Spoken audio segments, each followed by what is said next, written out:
Great. Great, great, great. Switch over to this. Make sure intro works. And hit it.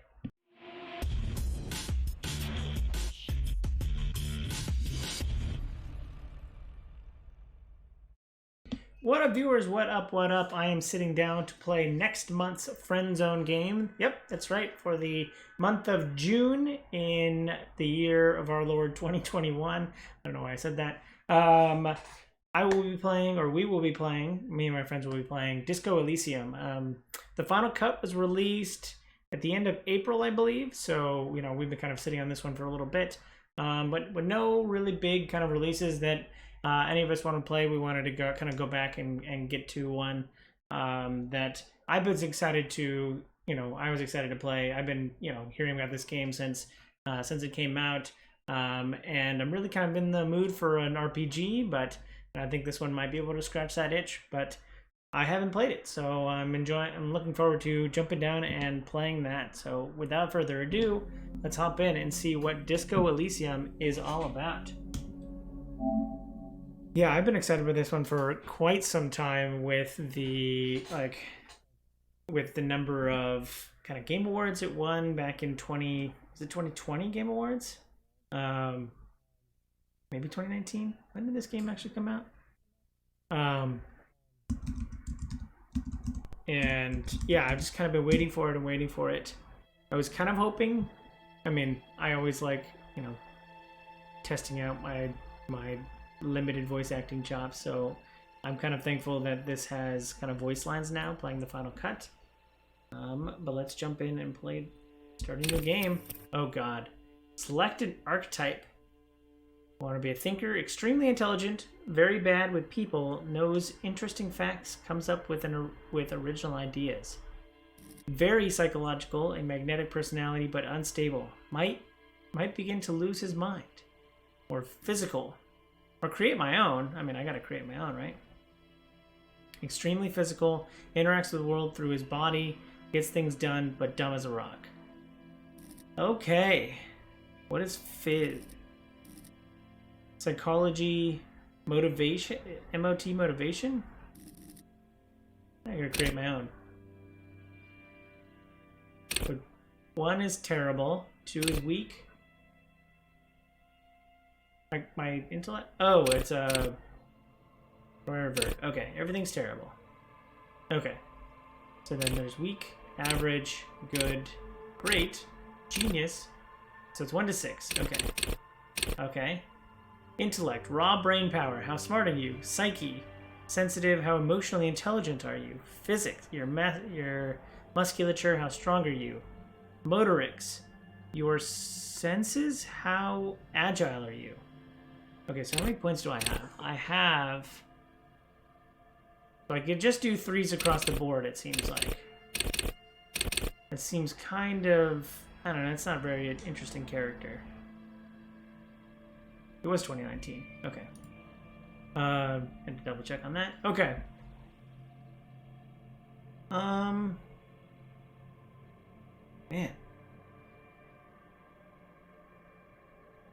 If I were trying to make one for me,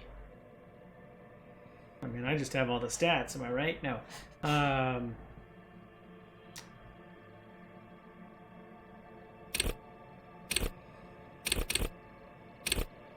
What if I take 1 point out of physique, and I put 1 in emotional intelligence? I think that's how I'll do it. Genius. I have a genius emotional intelligence now. Just go brainier?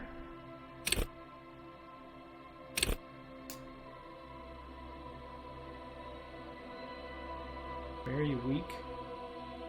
I guess I'm playing that guy. If I were playing, the Disco Elysium tie guy. If I wanted to play that guy, I would just have 1s across the board. That guy looks dumb. No.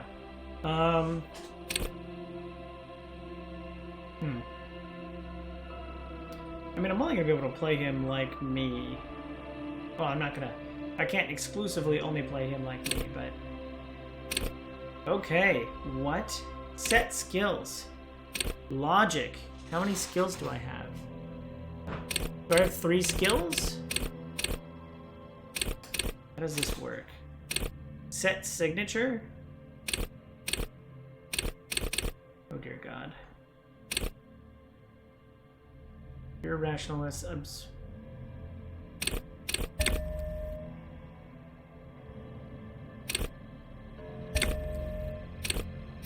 How do I remove it? Do I get one for each area, or... Signature skills. Okay. Wield raw intellectual power to deduce the world. Call upon your knowledge, produce fascinating trivia. Nope, that's not really me. Practice the art of persuasion. Meh. Play the actor lie. Detect. No. Conceptualize. Nope. Reconstruct crime scenes and make laws of physics work for the law. Alright, I like physical calculus and logic so far. Volition. Hold yourself together to keep morale up. Hunches and gut feelings, dreams to waking life. No. Understand others. Work your minor neurons. Your mirror neurons. Intimidate the public, assert yourself. No. Connect to Station 41. Understand cop culture. A corpse. Charm men and women. Play the puppet master. No, I'm not. Alright, empath. Maybe. Oh, endurance. Pain threshold. Physical instrument. Flex power muscles. Enjoy healthy organs. Electrochemistry. I'm not gonna do drugs. Raise the hair on your neck. Tune into the city. Let the body take control. Threaten people. Straighten your back and keep your poker face. You have something of a poker face. Master machines. Pick locks and pockets. Nope. Sneak under their noses. Stun with immense panache. Quickest to react. An untouchable man.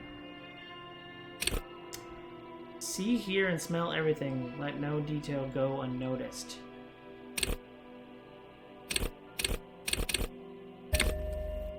I like reaction speed and I like logic.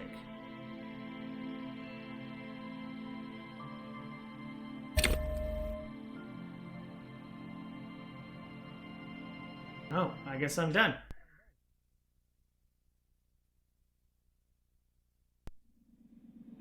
The Furies are in the home in the mirror.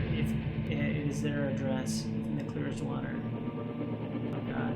I kind of wanted reaction. There is nothing, only warm primordial blackness. Your conscious ferments in it, no larger than a single grain of malt. You don't have to do anything anymore. Really? Ever. Never, ever. Never, ever, ever? Never, ever, ever, baby. An inordinate amount of time passes. It is utterly void of struggle. No ex-wives are contained within it.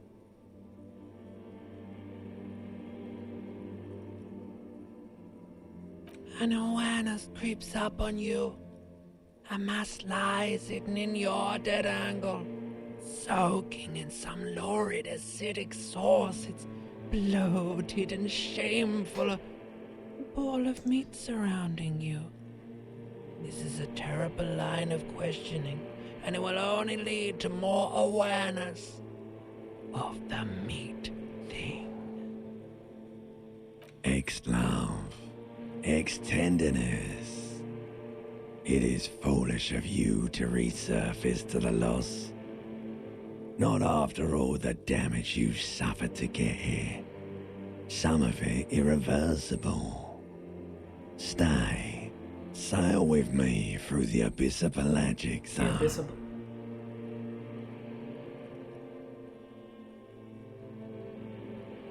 No, I want to get I want to get off now. I like pain and burning light and wanting things from people who don't want to give them to me. Do you really?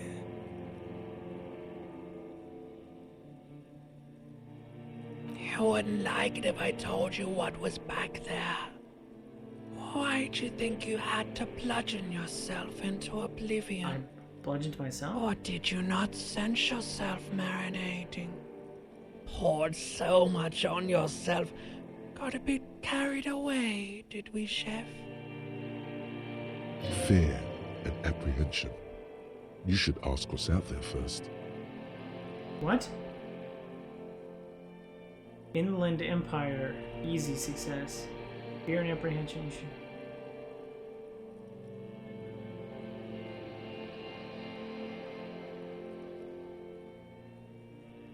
Yes, your one disco mother. Tell me what's waiting for me. There's this giant ball there. An evil ape. What? And the evil apes are juking it out on the ball. You're one of them. It's basically all just evil apes juking it out on a giant ball. Infinitesimally small. You can't even make out it's a ball when you're joking it out. It's that large. Vying for resources is just a stupid expression you picked up somewhere. The part of the presentation you want to take home with you is this. You have to beat the other evil apes in the face. What? Or you lose.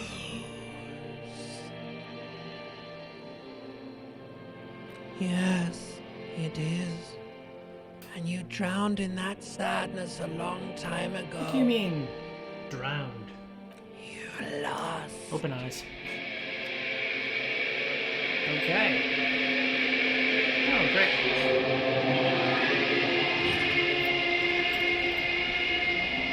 Oh. I'm in my underwear.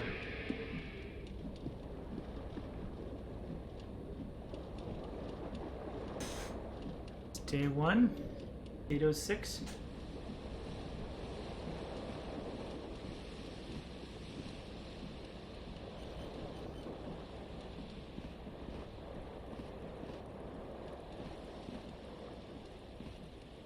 How do I interact with things?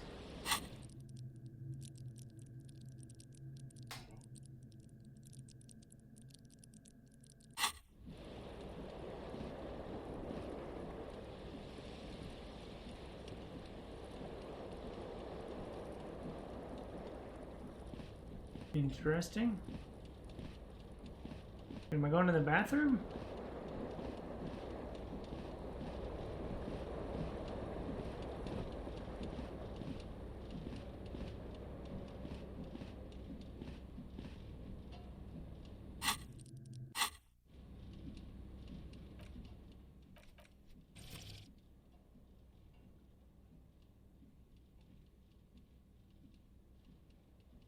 Interact. Haven't met anything I can interact with it yet?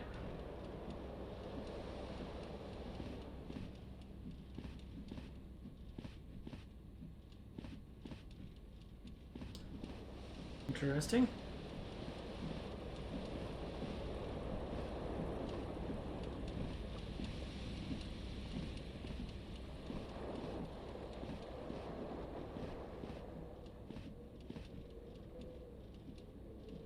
X is interact? I don't get it.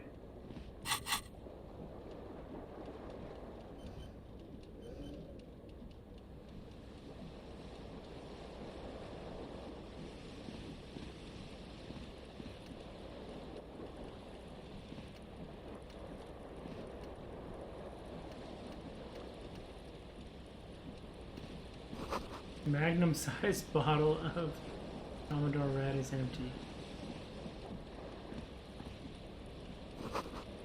Real tape player is still on.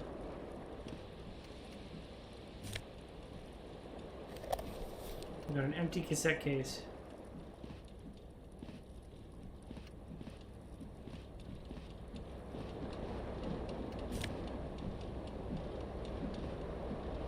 This fan has two chain pull switches. One ends in a tiny fan, the other in a light bulb. What? A truly horrific necktie has somehow attached itself to one of the blades. Or has it been consigned there as punishment? You feel as though this creature is your friend and wants to reattach itself to your neck so that you may continue your adventures together in this strange world. Savor fare, medium 10, grab the tie.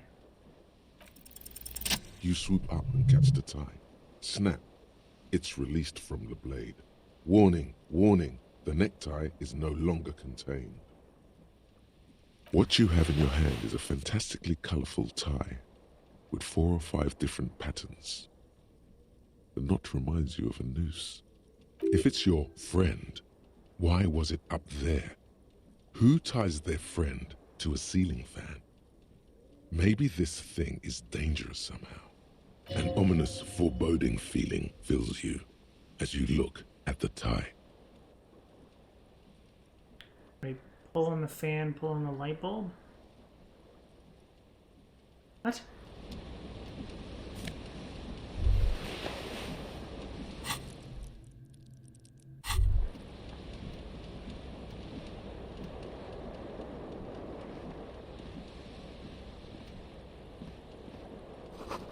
Like someone tore the tape when the song was playing.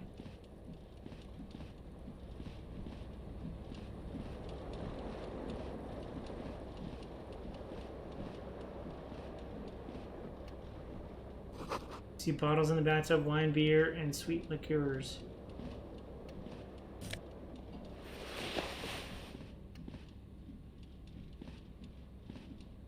A mirror hangs above a bent and broken sink.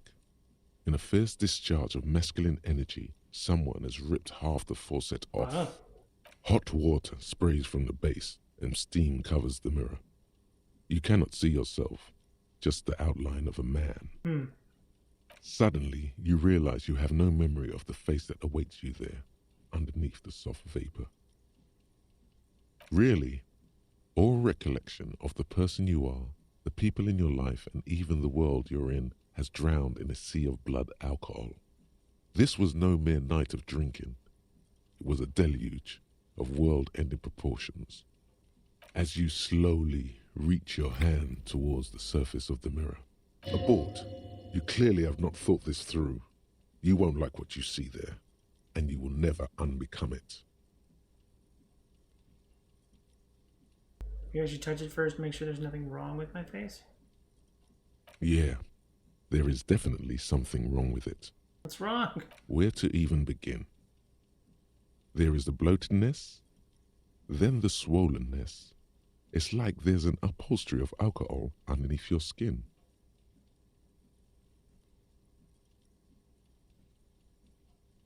Bet you are. Your nose feels like a small balloon in the middle of your face. It hurts when you honk it. It doesn't appear to be a particularly tiny nose either. Not with all the drinks it's absorbed for you. It's not. It's swollen and snail-like, wriggling between your fingers. Behold. Ah! You have no idea who this thing is, do you?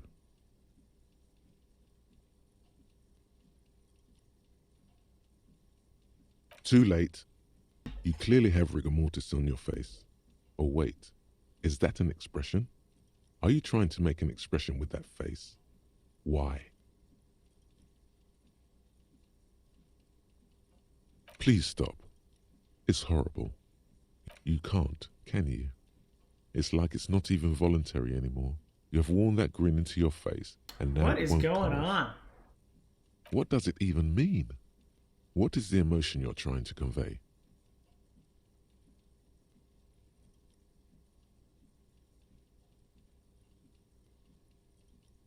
I think it's supposed to look suggestive. I'm afraid it's meant for the ladies. I'm insinuating that I'm vaguely sympathetic. I think I'm sort of pulling it off too. In a sad has-been kind of way. There's some charm to it. There might have been 10 years ago. It's little more than a cadaverous spasm now.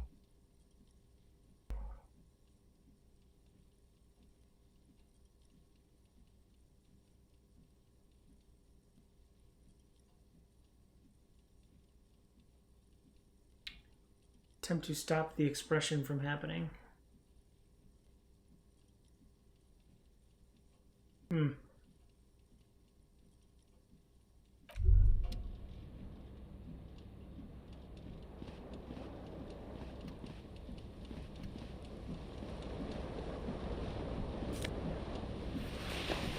Disco ass blazer. Hey, what? Someone broke my window? The window stands broken in its frame. Cold wind blows in. The morning light hurts your eyes. It's hazy, but you see the ocean and some war-torn buildings. The shards face outward. Whatever broke this window came from the inside. Interesting. A fine web of scarring covers the back of your right hand, but none of it is recent. More likely a projectile than a held object. There are no fragments on the floor from pulling a tool back in after impact. It is too large for a bullet, yet too small for a piece of I threw a furniture. bottle through the window. You're looking for something heavy and larger than your fist. Like the green shoe that's on the hat rack in the corner, which, coincidentally, is missing its friend. Congratulations, you smashed the window with your own shoe. Okay. Now you only have one. If you're lucky, you can still find the other on the balcony outside. The door to it should be outside your room.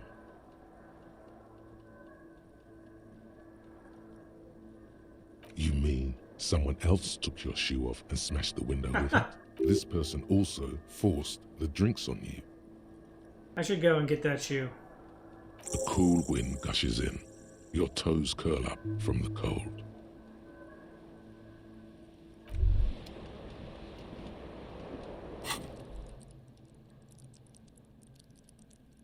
There's some XP.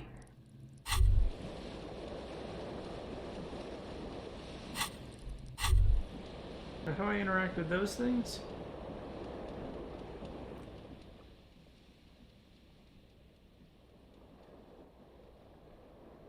Heal health, heal morale.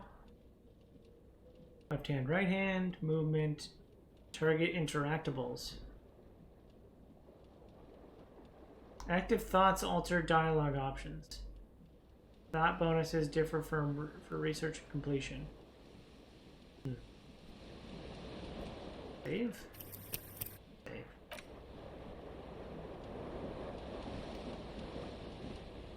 You hear a jingle. Keys are clinking in the pocket of your flare-cut pants. It says whirling in rags on the aluminium keyring. Whirling in There is a single key on the ring. The number 1 is etched on it. It should open the door.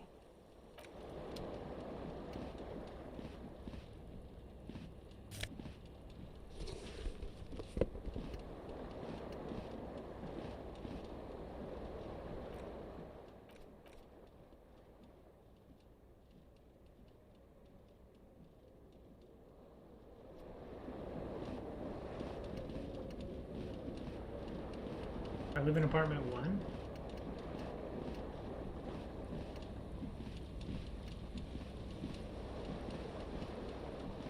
Wait, what?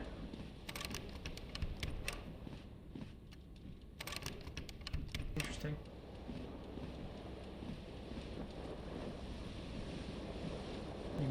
Middle button.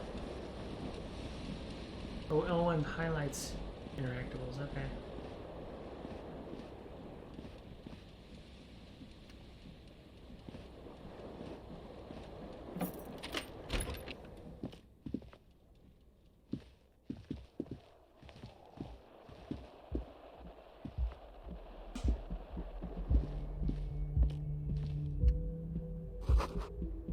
There's something on the table. 40 cents.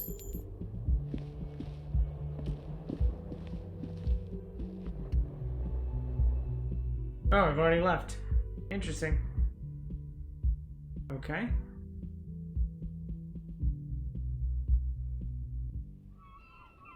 Oh, I'm out of the balcony. Okay. Smell of the sea makes you dizzy.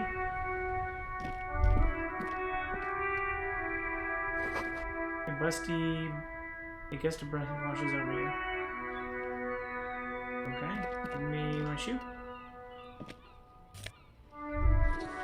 Green snakeskin shoe.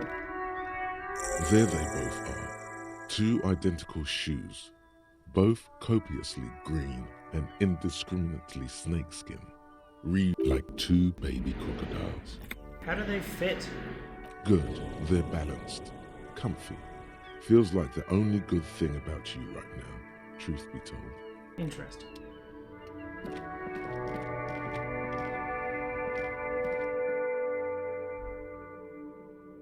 Reading passes time quickly.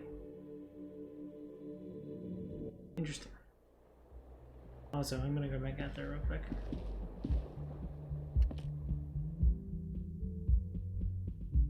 I think this is another game I should have played on computer.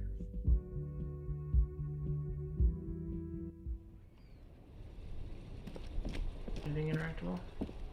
I just want to stand here and enjoy the music. Whirling?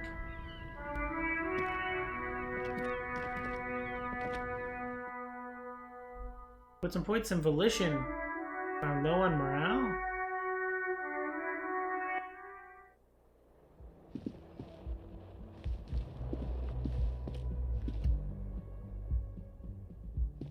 Go back into my apartment.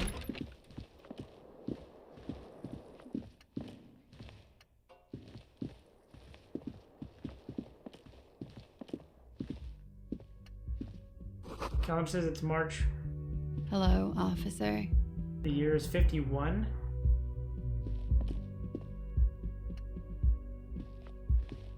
The young woman raises a cigarette to her lips. Her eyes are brown and her face is speckled with birthmarks. She can't be more than 28. No, I'm a cop. No. There's only one solution to this. You're a businessman. I'm not a businessman. Because you're a police officer, sir.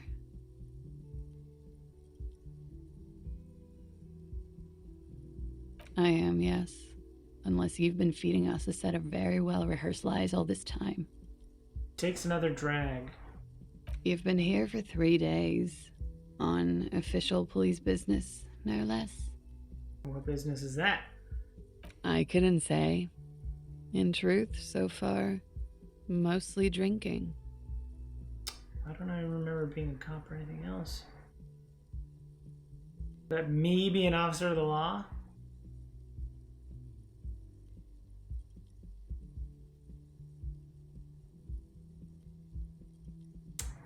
I'm not gonna hit on the first thing I walk by. Of course. Be careful, officer. They don't like the police around here. Interesting. Something stirs in her as Miss she's about Orange to Disco go. Dancer. Call it an instinct, a need. The need to ask questions. It's like you said the words a million That's times true. before. She looks back at you, a light glinting off her eyes. Yes? What is it that they have against the police here?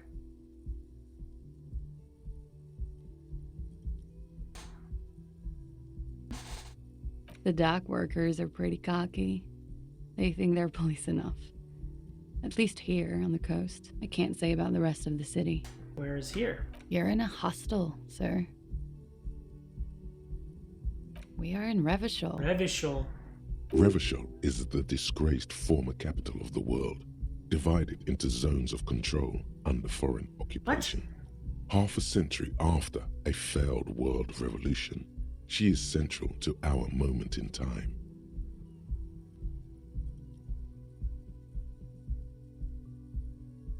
Yeah?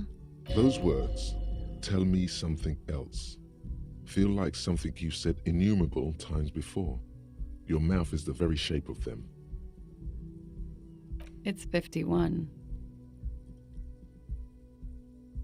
The current century? Centuries don't have numbers. They have names. What? And this is the current one. What? How many centuries have there been then? Civilization has existed for 8,000 years, sir. You're right. What is funny? There is nothing funny about civilization. Did you hear anything last night? There was the usual ruckus. Loud disco music. Did I have any visitors? I couldn't say. It's impossible to hear people speaking from over here. Loud disco music? Oh, yes. Various artists. Ostentatious orchestration prime among them. She raises an eyebrow, waiting for the name to connect with you. Oh, were huge where I come from. I was very young then, of course. Like 7. Life gets hard, but we go on. It would appear so. At around 2 o'clock, the disco stopped and there was a change of pace. What happened? A slow, sad song started playing, like organ music on repeat. That went on for quite a while. Some of the time, you were yelling along to it. Was I singing this and show her the empty case of the smallest church in St. Saul's? Yes, there was a church in there. A really small church. Like the smallest, saddest church in the whole world. It was about that. And also, that it doesn't matter anymore and that we're alone now. It was difficult to tell. The song itself was very quiet and soft, but you sounded like a winded boar, sir. It was hard to understand what you were singing on top of it. Don't be. I was going out later anyway. It didn't bother me. Then what happened? Then you started screaming and trashed the place.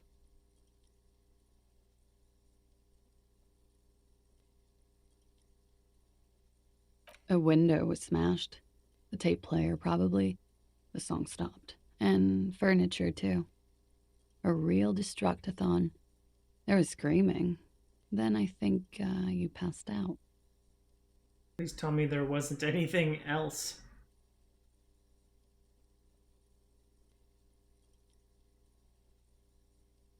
There was. I think you screamed that you didn't want to be this type of animal anymore. I may have misheard, but it was sort of memorable. I went out afterwards. Everything was quiet by then, around 4 or 5. And that was it. Okay, you can go now? That's my... Glad to have been of assistance.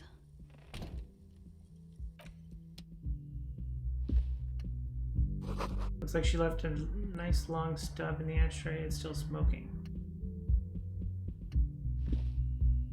Nothing to go on in there? Also, are these two places connected? Let's zoom out.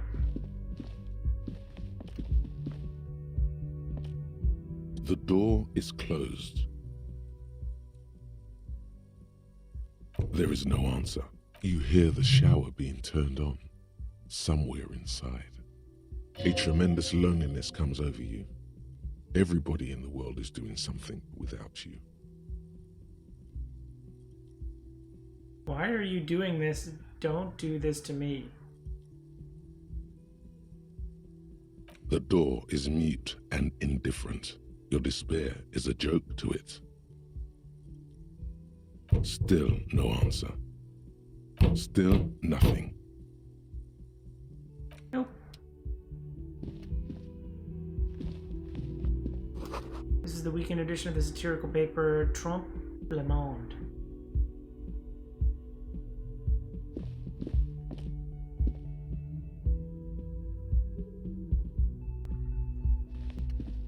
I think if I had a pointer, I would...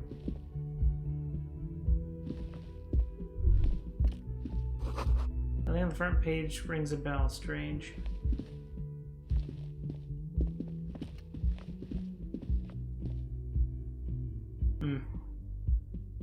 need to do something behind Lieutenant Kingsbury's back? Sneak out after he's gone to sleep. What? Oh, where am I?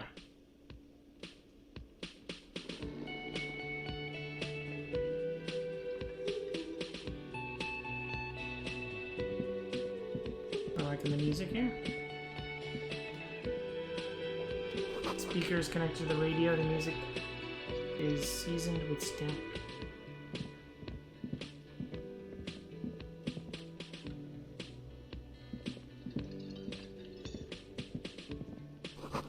Big old karaoke mic just waiting for someone to sing to it. Is where the lyrics would be. You should totally sing karaoke here, the first chance you get. Your emotions need to be expressed. People need to know your vast, oceanic soul. My soul is modest. Exactly. It's measured, level-headed, and it needs to be heard. Through a PA system, by other people. This is going well with the theory I'm developing that I'm down on my luck superstar person. You should sing the sad small church song from that tape you found. Thought it was obvious. No, don't sing the happy song. It's stupid. Sing the sad song. I was It's thinking maybe I would profound. sing something happy. You would need another copy of the tape first, though. The one upstairs is destroyed.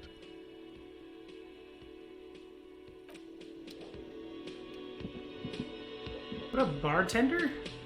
A man in his late 20s stands behind the counter, inspecting a stuffed seabird. As you approach, he gives you a sideways glance, then looks down again. That was disdain in his eyes. Even now he's purposely ignoring you. Oh no, you're a hero. A real hero. Oh, that sounds Could sarcastic. the massive property damage upstairs have anything to do with this? You're being very sarcastic. Am I? Or did you ride in, take the body down, solve the murder, and not trash my hostel room? I'm guessing I didn't do any of those things. No, you see, actually, you didn't. You haven't done anything even remotely useful since you got here. What have I been doing then? Have you seen me around? No, I haven't seen you around. I'm not always here. Look at the stuffed bird. A competent work of taxidermy. Gross. The white and brown Is there such thing as seabird competent, lies among piles of coasters works and of drying taxidermy? mugs. One of its wings broken. The man is trying to mend it. Looks like the bird was ripped off the shield that was used to mount it, most likely on a wall. Something about it makes you feel bitter. Can I help you with that? Look, your buddy is over there. He looks at the door where a man in the bomber jacket is tapping his foot on the floor. Why don't you go and talk to him, okay? What do you mean, my buddy? He pretends not to hear you, concentrating on the bird Oh, instead. we're gonna look at the bird again. A competent work of... Looks like something about it makes you feel bitter. Look, your bud. Why don't you go and talk to him, okay? He pretends not to hear you, concentrating on the bird instead. Yeah, I need to ask stupid questions.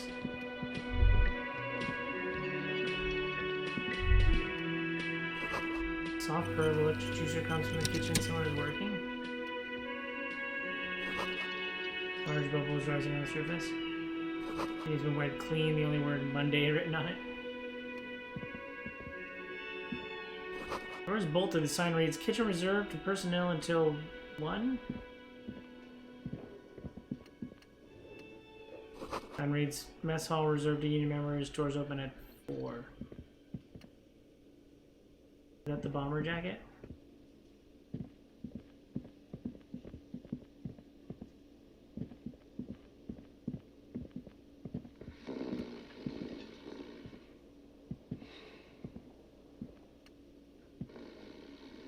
Bottle of rum has been knocked over. Beautiful dark liquid is spilling out.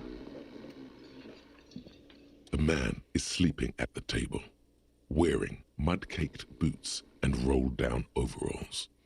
The back of his shirt reads, Wild Pines, encircled by a logo with a tree.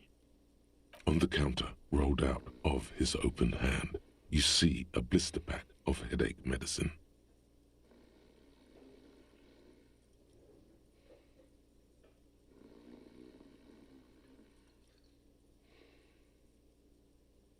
Waking him up is difficult? The man does not mind. You probably need them more than he I just does. took the dudes. You've just picked up some magnesium. This item is stored in the bottom left corner of the screen above your character portrait. Use magnesium to heal your morale if you have morale damage. You gently shake his shoulder, but nothing happens. This man could probably sleep soundly in a ship's engine room.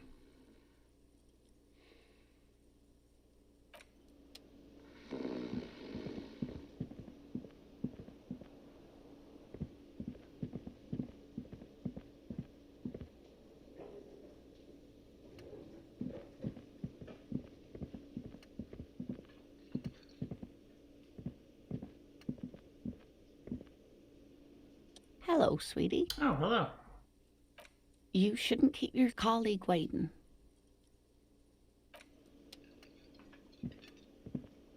Royal pinball machine is unplugged. Alright, what's up, dude? A bespectacled man in an orange bomber jacket is tapping his foot on the floor. Looks like he's waiting for someone. You. As you approach, he narrows his eyes and extends his hand Kitsuragi? in greeting. If an assault were launched on this building right now, if the windows came crashing down and the whole world descended upon you, this man would hurl himself in death's way to save you. You are sure of this, but why?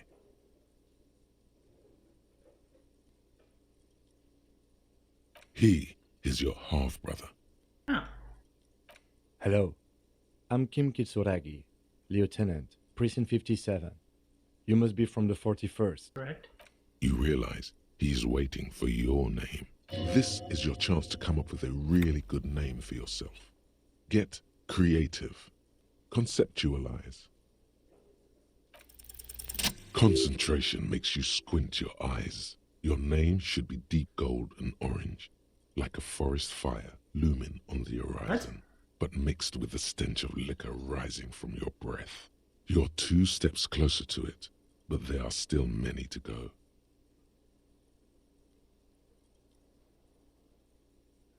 Is not yet time. Okay then. He processes the information, then disregards it. It looks like we had a little scheduling error on Sunday. Saturday too, actually. Have you had time to talk to the manager here? Talk to the cafeteria. If you don't mind, we should talk to him again. Ask him for a rundown of the area. Now that I'm here as well. I understand the scene is out back, right? It also wouldn't hurt to assure him the police are finally here. In full force, I mean. Have you mapped out the initial interviews? Okay, we'll have time for that after we take a look at the coroner's case.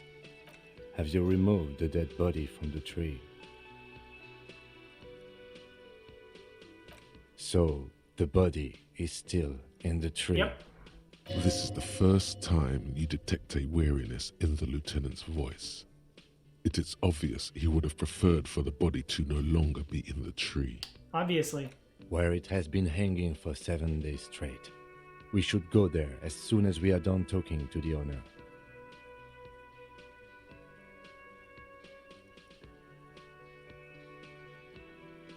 Let's get going then. After you, officer. Interview cafeteria manager and inspect the victim's body. Oh, If you're about to embark on an investigation, shouldn't you have a badge? You mean you don't have a badge?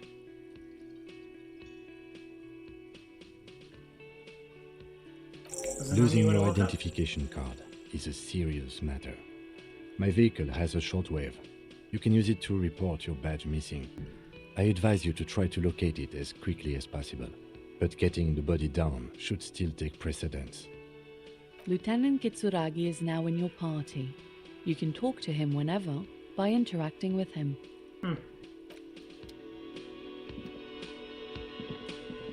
Hello again, sweetie. I see you've met up with your He colleague. looks at the lieutenant. The lieutenant nods politely. Wait, who's Sweetie?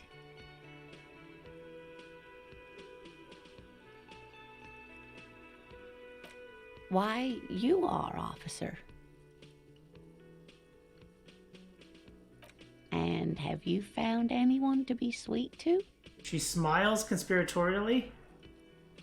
No, I'm done with mating rituals this time around.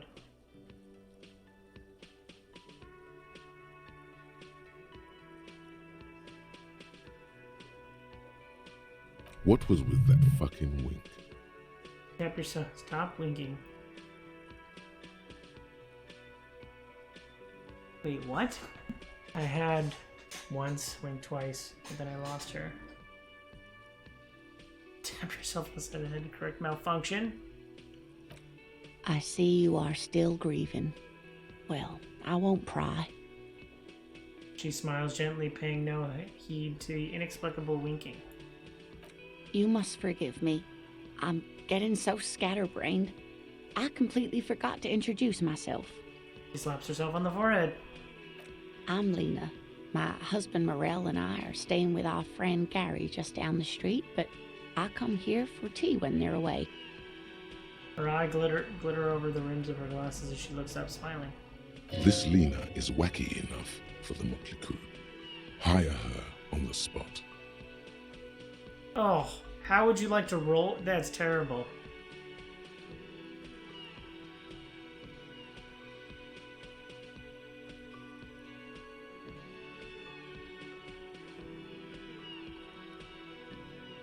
Yes, officer. You look rather dazed. Like a stunned fox. But surely things can't be that bad. Her eyes follow your movements with some concern. I drank so hard I forgot literally everything.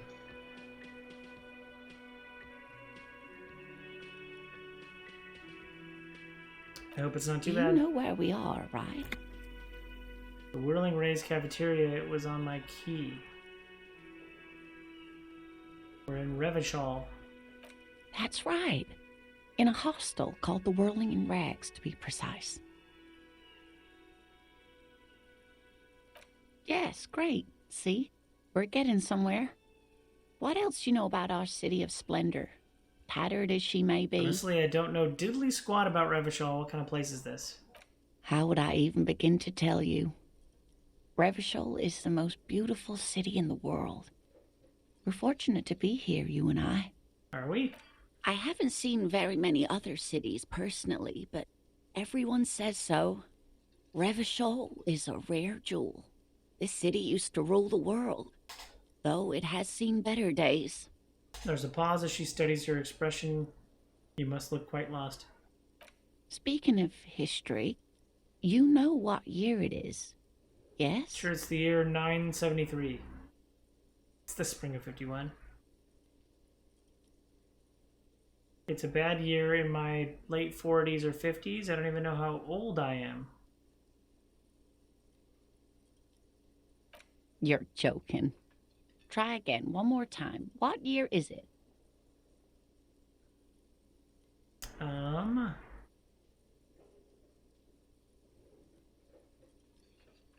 That's right, dear. How splendid. Here, take this pen. Knowledge should always be rewarded. Hey!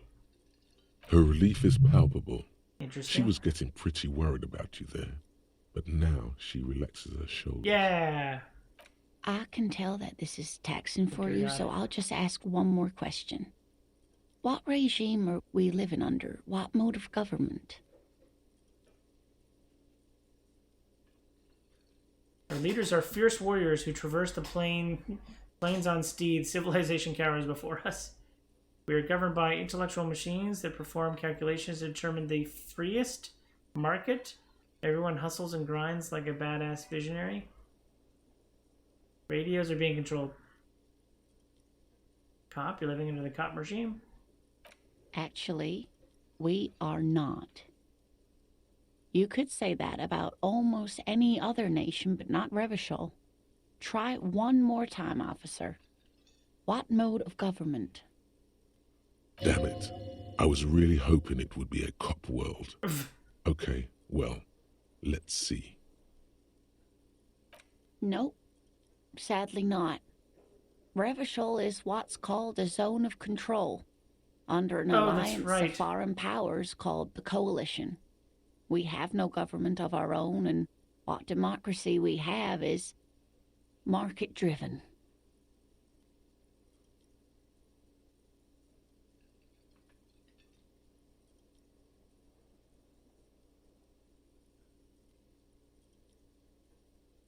Oh dear, this is There's no troubling. government. How are there no cops? You really ought to know that, being one yourself. There aren't any cops in Revachol, not in the traditional sense. The status of law enforcement has been a complicated matter since the revolution. But we should stop for today, sweetie. You look like you need a break. Do I? Besides, I'm not the best person to explain the big things to anyone. She's scared now. She's realized you really are brain damaged. You didn't do too well, dear. You really only knew what year it is. It does look like you're having trouble remembering things. History and places. Reality, in a word. It's very odd. A sigh.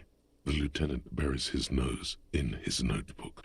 But maybe a fresh set of eyes is what the world needs. And while I'm no doctor, such bouts of amnesia are often temporary, so I wouldn't worry too much. She means this sincerely. Worrying won't do you any good.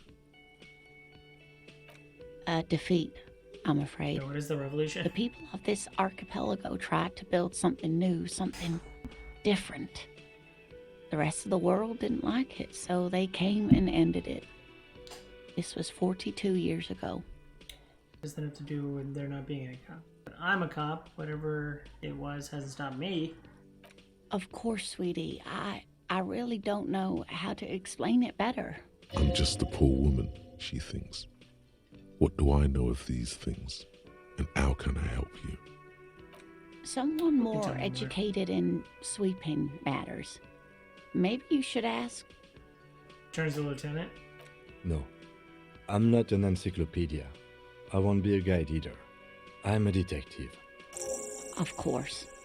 Then I don't know. Someone rich, maybe? Wealthy people are educated. Though I don't know where you would find a wealthy person in Martinez. Of course, Gotta dear. go. Good luck with your case. Interesting.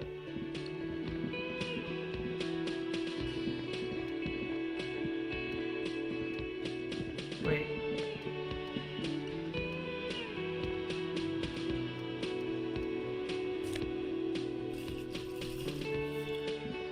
Fed? The man with the unimpressive beard Unimpressive notices beard. you approaching. He drops the ledger he was holding and turns to the lieutenant.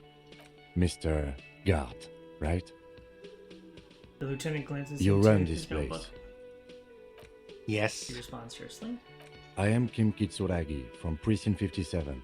This is an inter-district investigation, so joining me from Precinct 41... He looks at you and realizes he still doesn't know your name.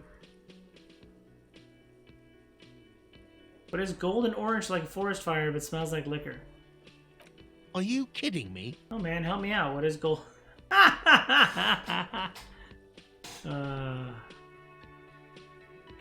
It's you. It's obviously you.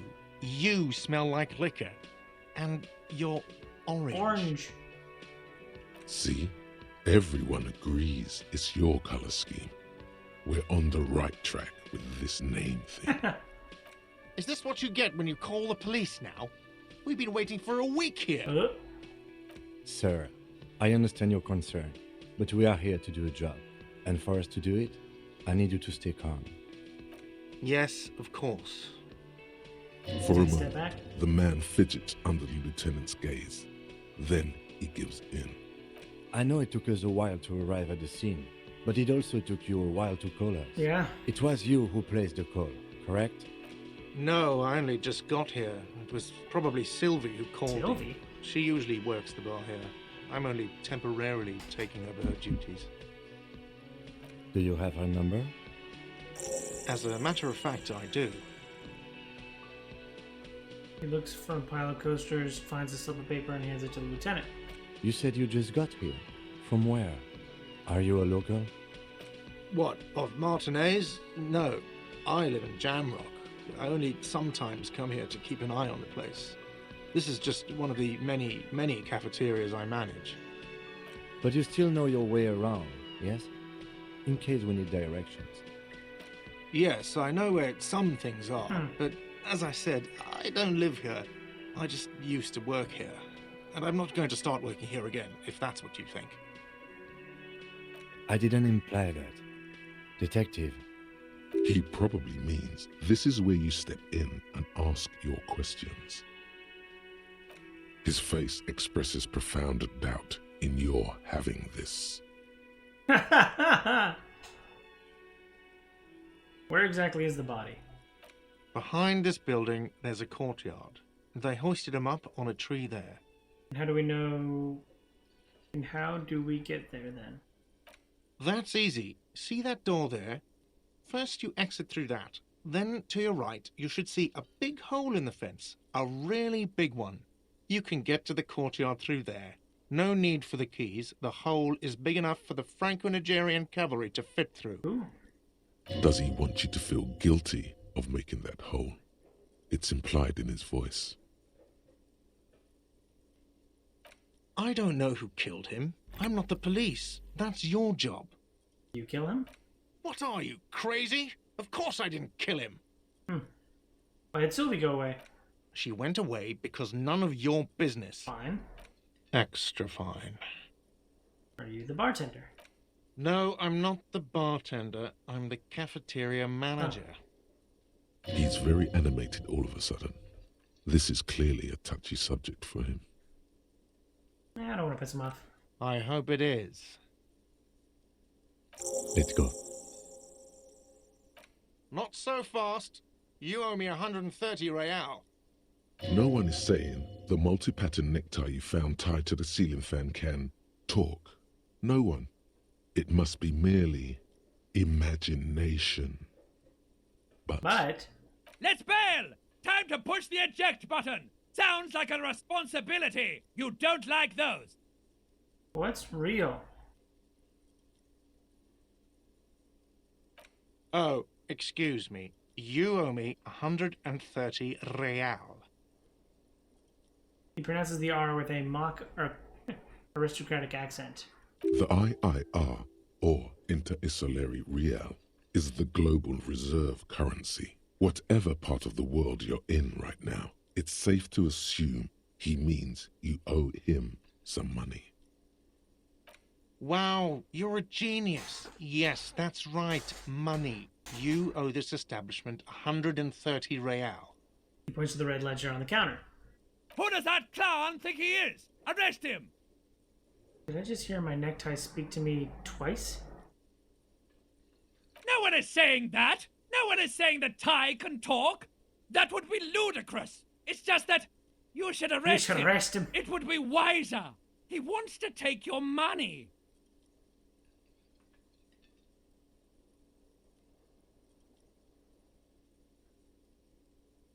I'm not... No way, I have duties. I'm a cop. I'm not talking to a tie. I'm not comfortable with this. Try to somehow tuck the tie away. The lieutenant watches you fiddle with your horrific tie, sweat stains forming under your armpits.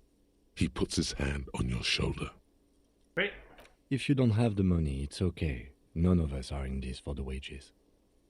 That's cop 4. I haven't offered to pay because I don't have any money either. What exactly is money? You're under arrest. That's the only way I can get it. Let's see. 3 nights at a tariff of 20 real comes to 60 real. Then there's the window you annihilated. The hole in the window was the first thing I saw when I came to work. So don't try to tell me you didn't. That will be 40 real in damages. Okay. Another thing you've annihilated is half the bar. You've run a tab of 30 real. Actually more, but we'll round it down to 30 for your hard work maintaining the stability and order of Revachol. That's 60 plus 40 plus 30 equals 130 real. And yes, real is still money. What are you, a philosopher? Actually, I might be. Since I woke up, I had trouble remembering even the most basic concepts of reality. Nope, just getting my bearings. Money is what grown-up people use to pay for things. Things like this hostel room, or 8 bottles of potent blend, and 9 packs of Royal Extra. We use it for everything, really. Proceed and show him the coins you found. Where do I get it from? Are you serious? From your work? I don't know. You can take bribes, I guess. What? I'm sorry. I don't think cops can take bribes. Some do take recompense, but only to survive.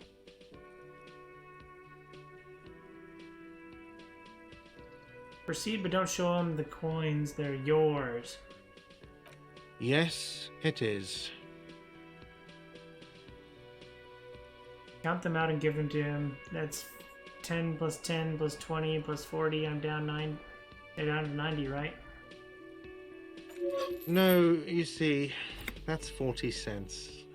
Cents are a form of currency 100 times smaller than the real. I'm not even going to take this. Come back when you have 130 real.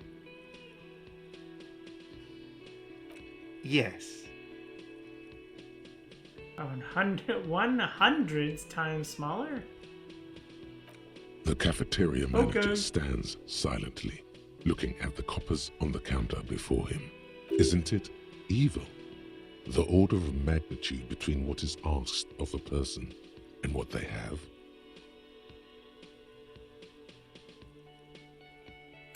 It does, doesn't it? Darkness rides. Pick up the coins. There's a shuffle of nylon as Lieutenant Kitsuragi looks for something in the pockets of his orange bomber. What happens now? I'm sorry, but he has to pay. I can't let him stay here any longer if he doesn't. If he doesn't have the money by tonight, then... He shrugs. Officer, maybe you are better off working this from home for now. You live in Jamrock, right? It's not that far away. Fuck this place. I'll take my chances on the streets. You mean somewhere else to run up a huge debt? I don't think so. The union squeezed most places out of business to fund the strike. You're better off home. I don't remember where my home is. Officer, you really need to take this up with your station. I have a shortwave radio in my car. Call them, ask for assistance. We have to get this investigation started now. Good luck. Pay for the damages.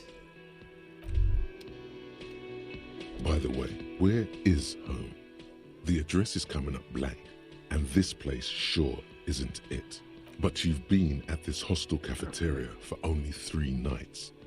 Where were you before? You had to be Up somewhere. on Marvel Hill. Why did you say that? There's just some synapses fire. It doesn't mean anything. You know of a place called Marvel Hill? No. But isn't that an expression, not a place? An expression? A saying. Up on Marvel Hill, a great high place. One that is impossible to climb back No. to. It used to be out there. That doesn't sound like somewhere you can stay if you run out of money.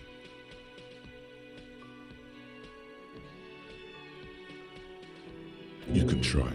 Run some addresses in your head when you get the time. Maybe a street or an apartment will appear. Ah, okay.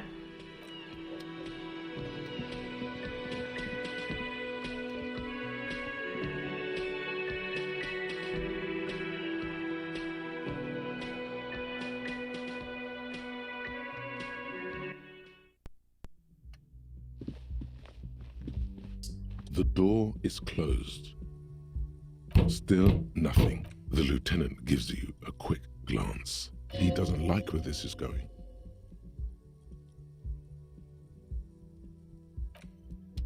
Alright, I gotta try it.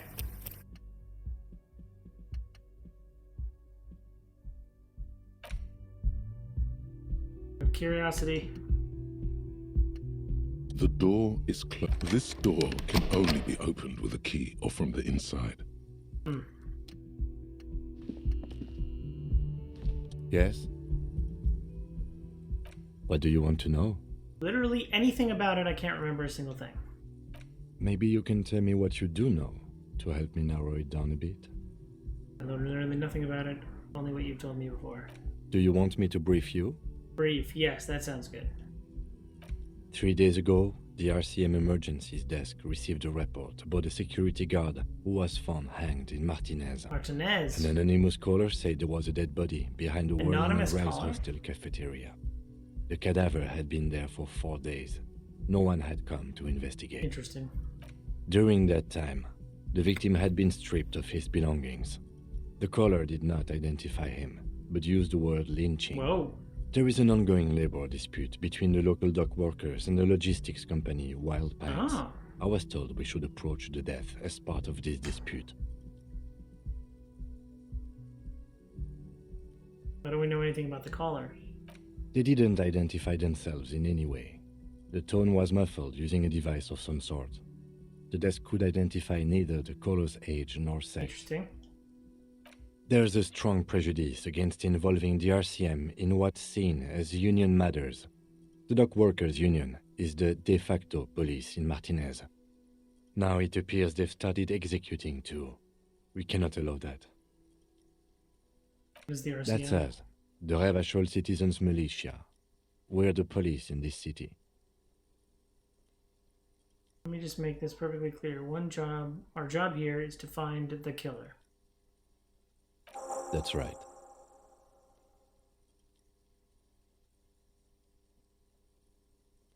What would you say would you say this is a mysterious case? No, it's not a particularly mysterious case. Why not? The deceased is a security guard for a corporation involved in a labor dispute. It doesn't take a DeLorean polymath to put the pieces together. I just don't see the case getting more mysterious than that.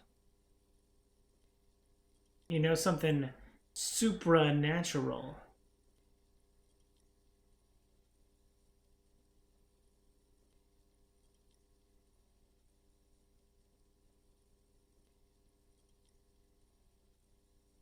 I'm relieved that you agree. He is glad and surprised to see an officer who can appreciate the less than spectacular. Is there anything else? You look like you were about to say something. Do you know the feeling when you've begun filling in a crossword, but some of your answers don't quite seem to fit? That's the feeling I have right now, for some reason.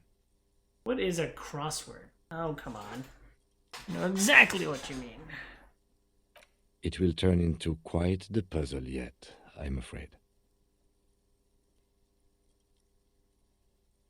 If we're from different precincts, why are we on the same case? I'm afraid you and I are pawns in a pissing competition. A pissing competition? His disdain is clear. This man would not use such an expression What do otherwise. you mean? You don't know?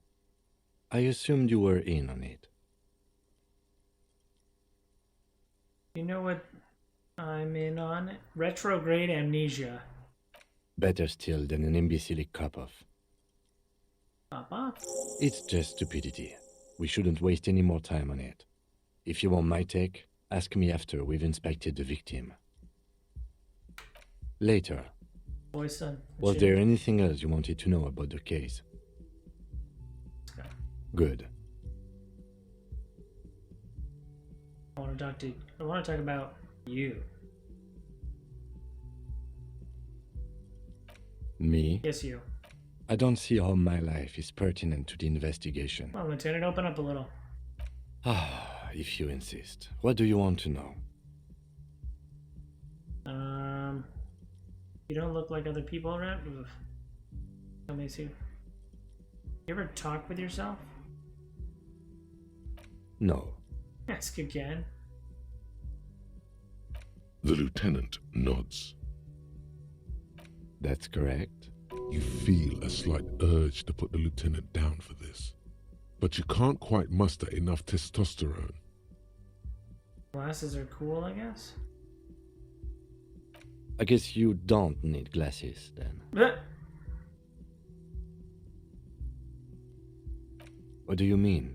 You ever, you know, when you're thinking, you ever have a conversation with, like, your brain? I have no idea what you're talking about. Right?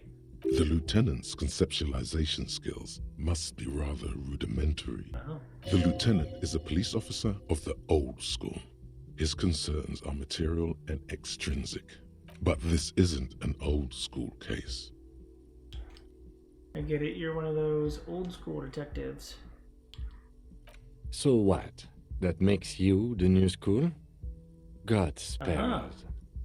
For real detective work, nothing beats a good notebook by your side. Interesting. The lieutenant produces his small blue notebook and idly thumbs through a few pages. That's where his conversations with himself take place. Interesting. We all have our different mediums. His is written. Good. Let's change the subject. Bye-bye. Autosave.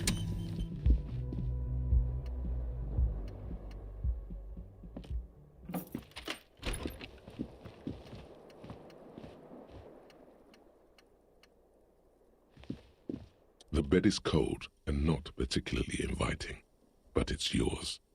The sheets look awful. The sleep becomes available every night after 9. Okay. I'm trying not to look at the broken down bathroom door.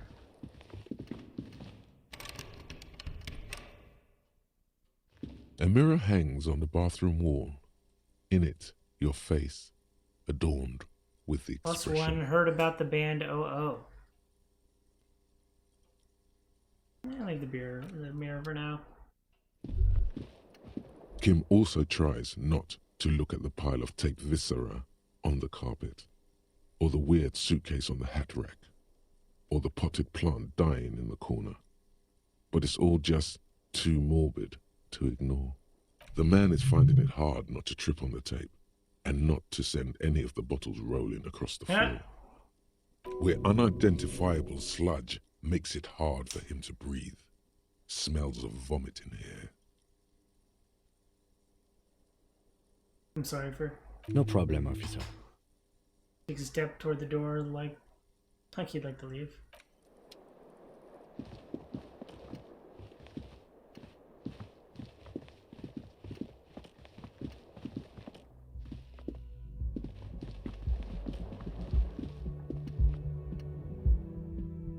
On the balcony? I could have shown up with one shoe. Interesting.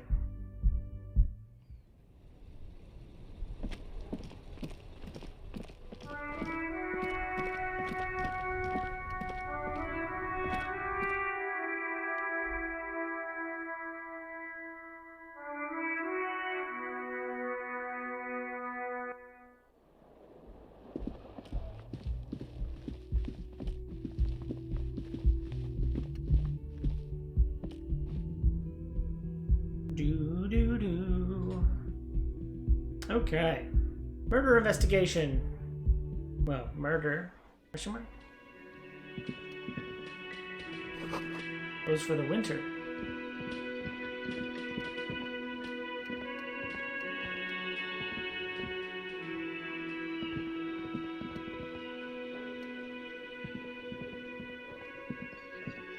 Hello again, sweetie.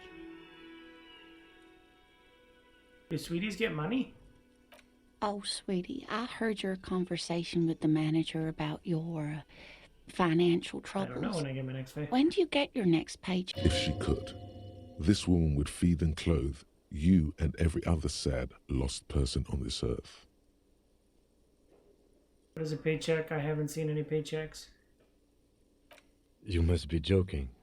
Although our pay does sometimes feel like a joke. It's not easy to assert your right to a decent living wage when you don't have a strong union behind you. Maybe you should talk to Everard, the union leader. Okay. Interesting idea.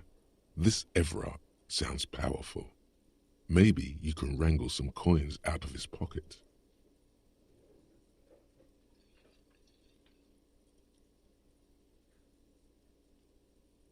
Cannot be retried. Okay. Oh, no, I'm so sorry I don't have money for you. If there's anything else I can do for you, just ask.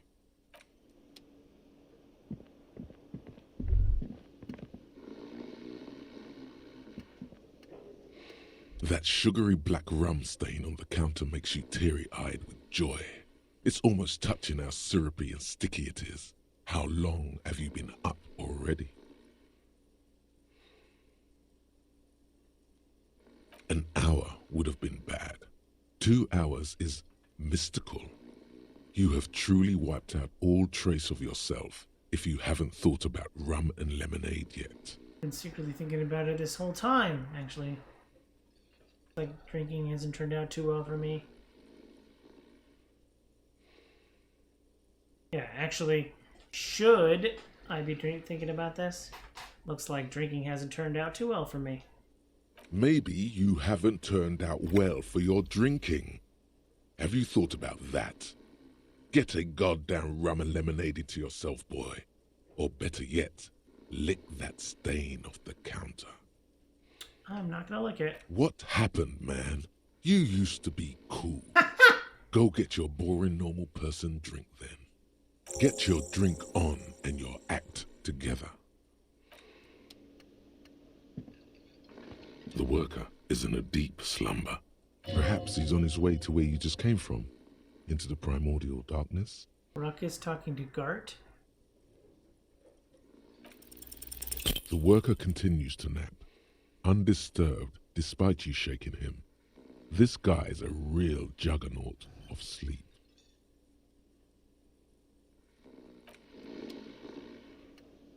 The worker is in a deep slumber. Wait, do we go out this door? Interesting. Equip a plastic bag, collect bottles, and sell them at Freet. Equip a plastic bag.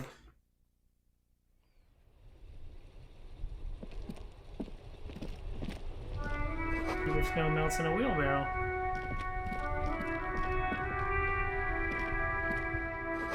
Sign reads, "Fuck the police." What?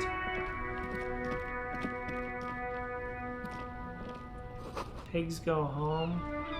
Street name is illegible. Hello. The RCM in Martinez. What can I help you with? You sound surprised. We don't see a lot of police around here. That's I have all. some questions for you. Of course. What can I help you with? What is this fuck the police business? Who are you? Me? I am just a gardener. Nice to meet you, Just a Gardener. Another question then. Oh, what I am working. are you working on? I have a greenhouse in the yard there. Gestures over her shoulder. I've been trying to get some work done. Oh, There's discomfort. She stops mid-sentence. As you probably know, there's a corpse hanging from a tree there. It smells pretty bad, so I have to take breaks. ugh. Don't worry, miss. We are here to clean it up. You can get to work soon. Great.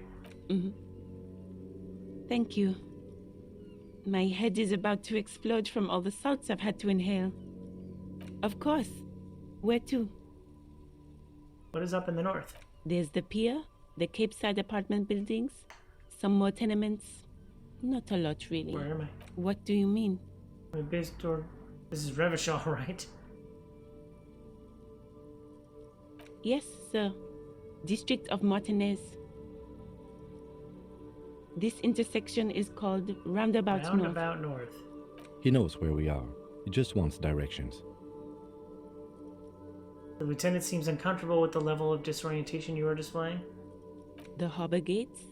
Some kind of commotion, I think. I don't follow the local politics. A fleet store, too. Oh, Some shops and a bridge. The canal bridge leads to the coast, but it's broken, I think. Some kind of accident, probably. what's on the other side of the canal? Just coast. There's a little fishing village there, and a fish market. But that got closed down ages ago. What's in the west? It's just water. No, actually, I think they call it the Martinez Inlet. There are some islands in the bay, but they're hard to reach. Thanks, that's it for now. No problem. What is this about? Excuse me? She's uncomfortable. Maybe you should drop this line of questioning. Never mind. She shifts in her seat awkwardly. Gotta go. Of course. I won't hold you back.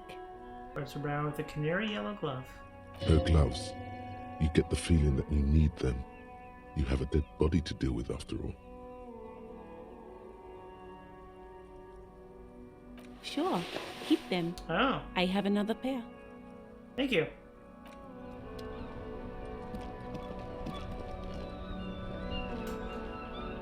How do I interact with these things?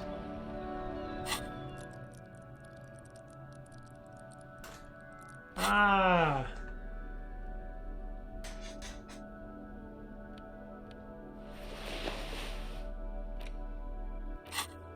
Oh God.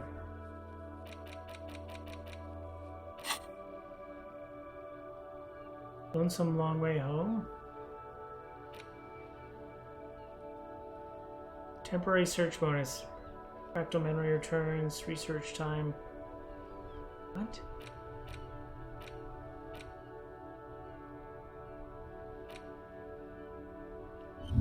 What is this doing? Okay.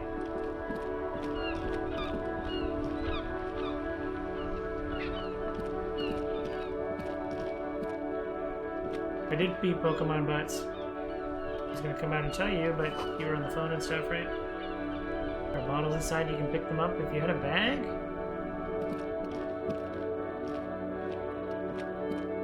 Rue Descent. Keys Lane 8B. That's back inside. Where's this place? An old call box with a matrix of push buttons lists all the companies in the East Delta Commerce Center. Empty card? Leave. Alright, might as well. I got the gloves, so.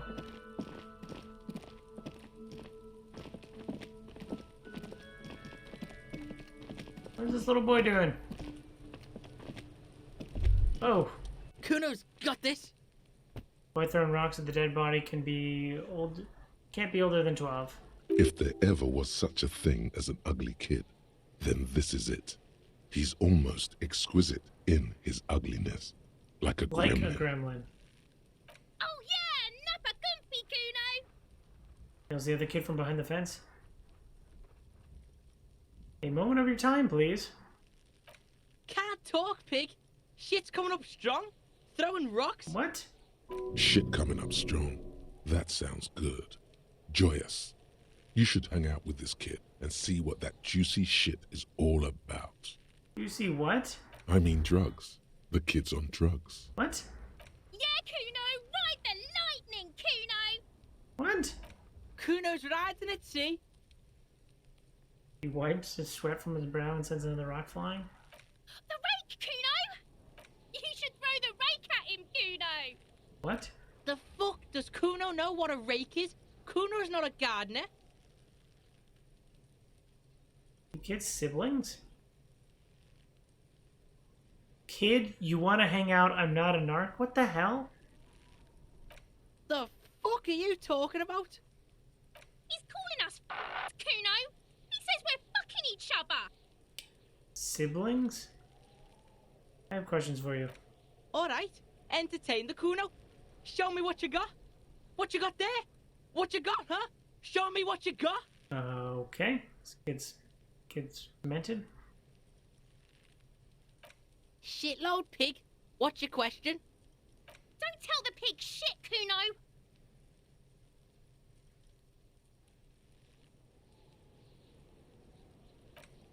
If I were to want to waste my time, which I do not, I would ask them who he is, how he got there, and the usual.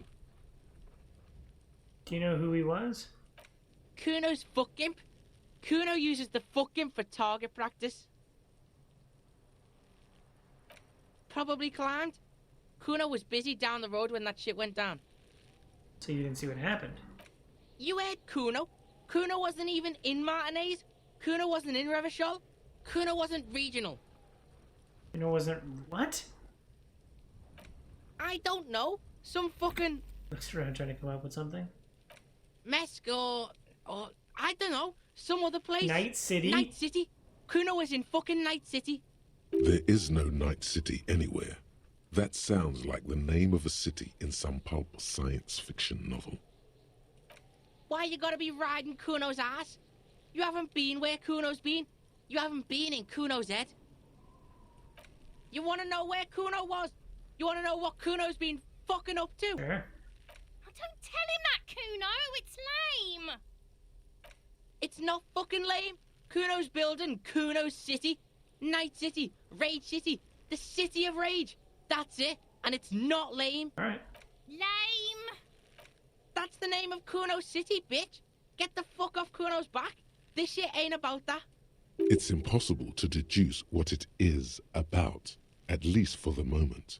If it's important, it'll come up later. Focus on the case. You seen anyone suspicious around? Just a couple of pigs sniffing around in the dirt. That seems pretty fucking suspicious to Kuno. Pigs? Yeah, you tell the faggoty, Kuno. What? You're testing Kuno's patience here. Get lost.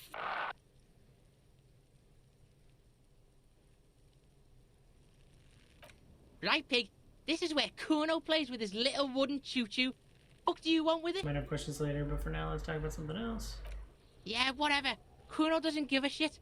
Who's Kuno? Kuno's Kuno, pig? Boy points to his chest with both thumbs. It's always Kuno, never I. Clearly the kid's using the third-person perspective as a shield. Interesting. You refer to yourself in the third person to distance yourself from the situation? Kuno doesn't do that smart shit. Don't throw that book shit at Kuno. Kuno knows you're lying. What? Trying to get Kuno hooked on the book. The boy knows he has an addictive personality. Admirable insight for his age. Interesting. Watch out, Kuno. He's trying to fiddle you. He's gonna put his hands on you. The thing behind the fence starts squealing shrill and violent like a fire alarm. Help! Pig's got Kuno! Help! Rape! The sound gets louder as the child shouts in the window overlooking the yard. Help! He's got the Kuno, help! I'm not doing anything, see? Everybody, please! He's digging his dick out! Escalate, Kuno! His dick is out! You're afraid! What? Pigs in here, Kuno! Somebody, please! A full blast now, the wind carries a message. How did we get here? How did this happen? This makes no sense. There may still be a way out. Just appeal to his reason. Are you high? Fucking logical! Help! The logical pig is fiddling Kuno!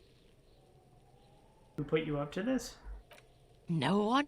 Kuno's doing this because he likes it, pig. This is where Kuno establishes dominance over you.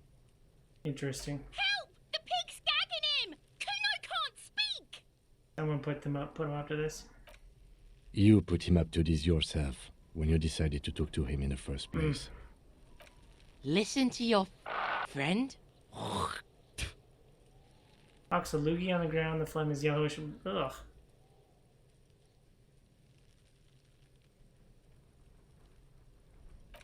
Kuno owns the fat ass. Help! The RCM is trying to fuck Kuno! Are you high? Help! Misters, help! Prance's round eyes bulging out of his sockets, rolling hard, yelling at the windows. He's having the time of his life. Total ecstasy. Fuck the pig. He's flashing Kuno! He's showing his genitals! If you don't help Kuno now, it'll be too late! Don't punch him, it's a bad idea. Look. Whispers even softer than before. I know you wanted to hit me. You got that I'm gonna fuck that Kuno up look that Kuno's dad gets. The murder look. The rage look. Relax. He can't read your mind. He doesn't know you were thinking. There's a dead body, remember? That's what you were doing here. You're a cop on a case.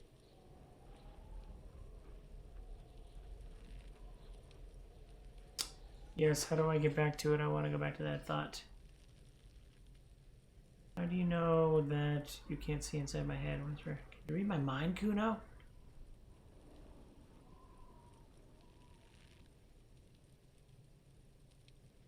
How do I get back to the interview, Kuno? I know what you thought. I'm gonna fuck that Kuno up. I'm gonna shut that shit down. You know what? You should have, because now Raises his voice again? you're nothing. You're a joke to Kuno. Kuno laughs at you. King Kuno! What? Backing up was a bad idea. Now he thinks he's established dominance over you. Kuno turned you into his prison, bitch. You're gonna be in this shit with Kuno. No, you're not. We can just leave. Bitch, you're gonna be in this shit with Kuno forever.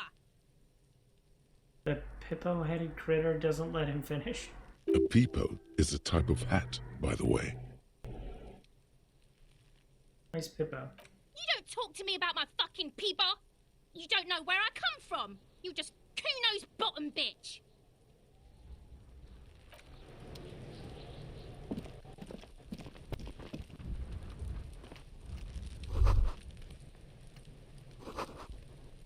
Wouldn't hold the weight of a grown man. I was trying to grow herbs in the greenhouse.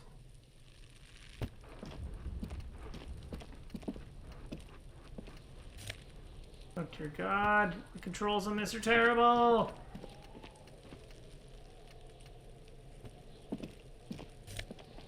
I got more drugs. Launch mechanism seems to be oxidized for years.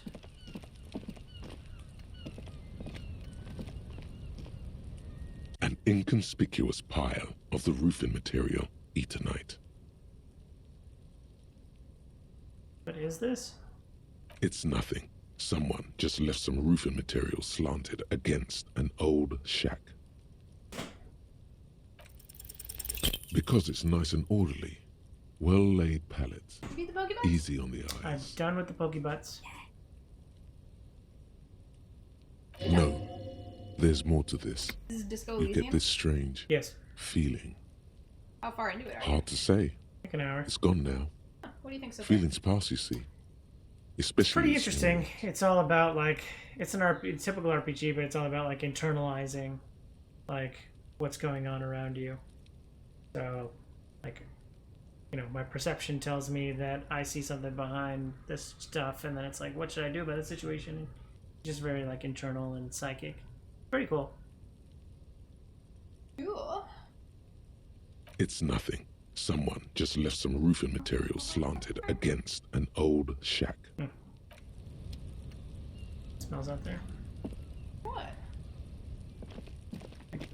Old beef. Oh, B. Wait a minute. What's with your nose? Your nose is on point. It's like a pan on the stove. There is a pan on the stove. Superman. That thing? Sure. Does Superman have snow? Kuno, the pig's getting pretty close to me. Come to snuff my shit out, I think. Looks like it's time for me to go, Kuno. Pig's come to take me in. Just want to ask you some questions. I'm going away for a long, long time, Kuno. Going away for life. What's going on there? Fuck are you trying to pull, pig? Child, converse with me.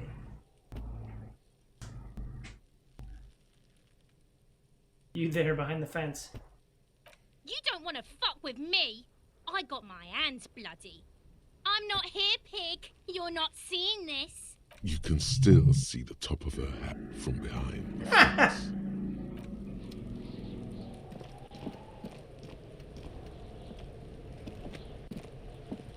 This trash container is locked. The sliding lid has a padlock that says, whirling in rags. Interesting. There's something in there, not necessarily connected to the case, but still.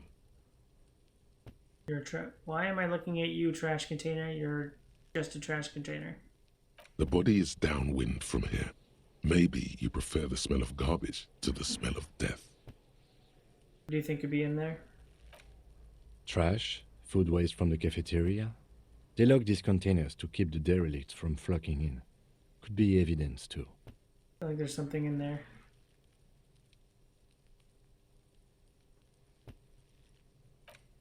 What do you mean, feel? An extrasensory perception. Whatever is in there holds a special significance. Just a hunch. How do we get the lock open? We could try using a pry bar. There's one in my motor carriage, or Lieutenant? Or we could ask for a key from the manager of the Whirling in Rags. He probably has one. Okay. He might also have information. This is better than the pry bar idea.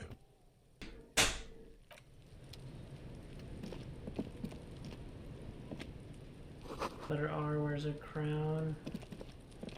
Relied above decadence. Oh, footprints. There are several footprints in the mud, left by work boots. Anywhere from 6 to 12 pairs have walked here. Kind of boots. Heavy workers' boots with reinforced toes and hobnails, all over the yard. Isn't this something an industrial worker would wear? Maybe more than 12. No, 8 pairs of boots have shuffled back and forth in the mud. Go over them one by one. 1. Standard work boot, steel reinforced toes, number 46. Okay. 2. Standard work boot, steel reinforced toes, number 44. 3. Hobnailed work boot, steel reinforced toes, number 43. 4. Standard work boot, number 45 or 46. Wait, which is it? You don't know. It's a miracle you can tell the prints apart as it is. The cold must have preserved Yeah, them. frozen mud. 5. Another standard work boot, steel reinforced toes, number 44. 6. An aberration, light as air, even pace, same make of boot, but number 41. Impossible to tell. Could also have been an adolescent. The gait is undeveloped. Pretty good at this, ain't You're I? not bad. It's as if the whole world darkens. Everything else has a thin film of unimportance on it, and the tracks burn in the middle of it, in a strange, beautiful way. 7. The glowing outline of a standard work boot, number 46. But the imprints are twice as deep as the others. The weight exceeds 200 kilograms. It's a big guy. 8. And yet another standard work boot, number 44. There's an aberration in the pattern of the sole, however. The right sole is smoother, more worn. How many? 400 million. I was pretty off then. I counted 20. Same guy going back and forth. I never got the hang of it. Hyperopia. Do you see anything out of the ordinary? That's his glasses. Light step on 41. A woman? Or a kid? Underdeveloped? Could be a kid. Okay. How do you know? He knows it's hard to discern sex from a person's gait. Random thing while looking at the holes in the mud, I have no... I don't. Understood. Anything else? A heavy one. 200? Could it be the combined weight of 2 people, one carrying the other who's tied up? Let's say a heavily built worker carrying a similarly built, soon-to-be-dead man. He might be right. 200 kilograms of living weight is unlikely. One of them was carrying him over. Maybe it was a giant. Possibly, yes. But why? Yes, they could have used a makeshift stretcher or just march him up to the gallows. Maybe the victim refused to walk. Maybe the victim wasn't conscious.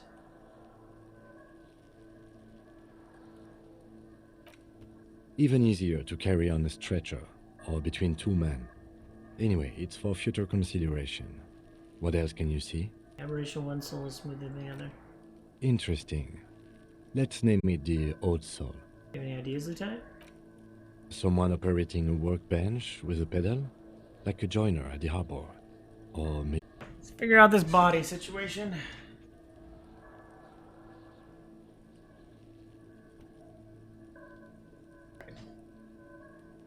He regrets it the moment he says it.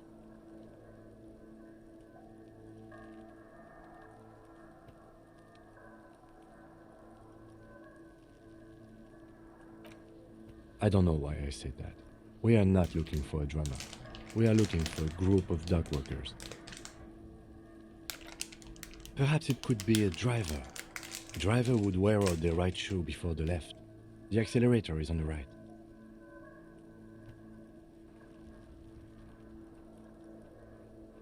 Nod thoughtfully. He doesn't seem to hear you, looking south toward the traffic jam instead. The machines are silent. The engines are all turned off. We should keep our eyes open around the traffic jam. See whether anyone strikes out as a potential suspect. Seems prudent, no?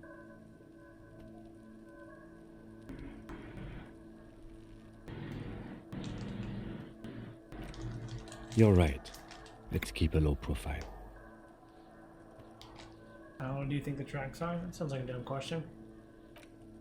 A week, maybe? 7 days would fit the time frame provided to us by the caller, who reported the hanging. It is not impossible. I pulled last week's forecast for coastal Havashot. 7 days below freezing. The day before, the day of his hanging, was the last warm day. Correct again. Sub-zero temperatures would preserve the tracks in a good state. The commotion here could have taken place a week ago.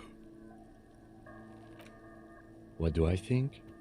A mob of people brought something heavy to the tree. One of them was carrying the victim. They shuffled around, especially under the tree.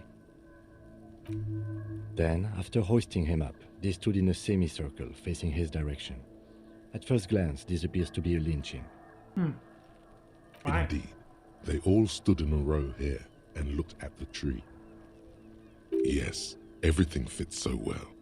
Carried him over, hoisted him up, watched him hang. This is easy. Isn't it strange to have your assumptions confirmed like this? This is what someone whispering suggestions in your ear would like you to feel. We should withhold being content.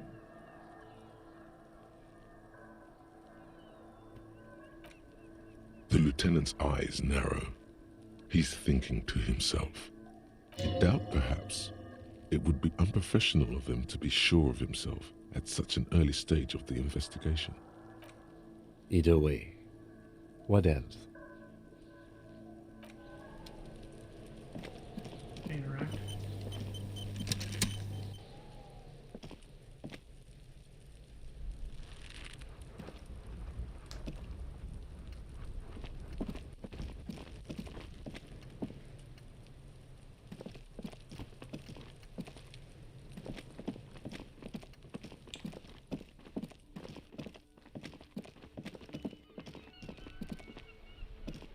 Wait, how do I get the body out?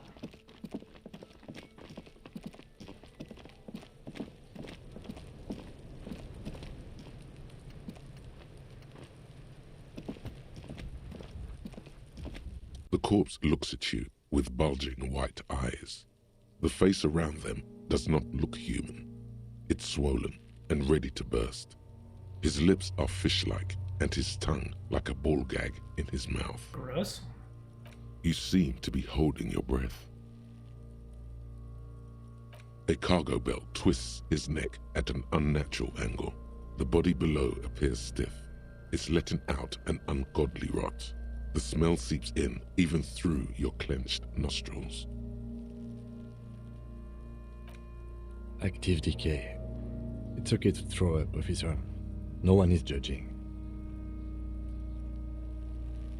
He's about to blow!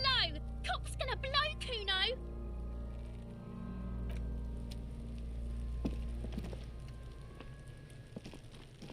Fuck does Kuno care?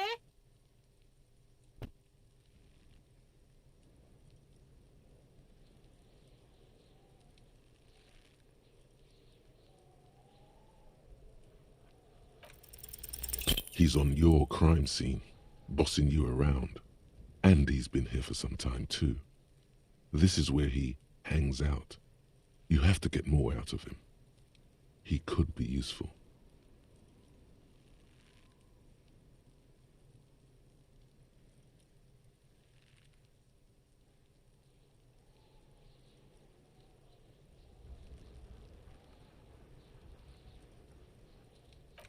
Fuck no!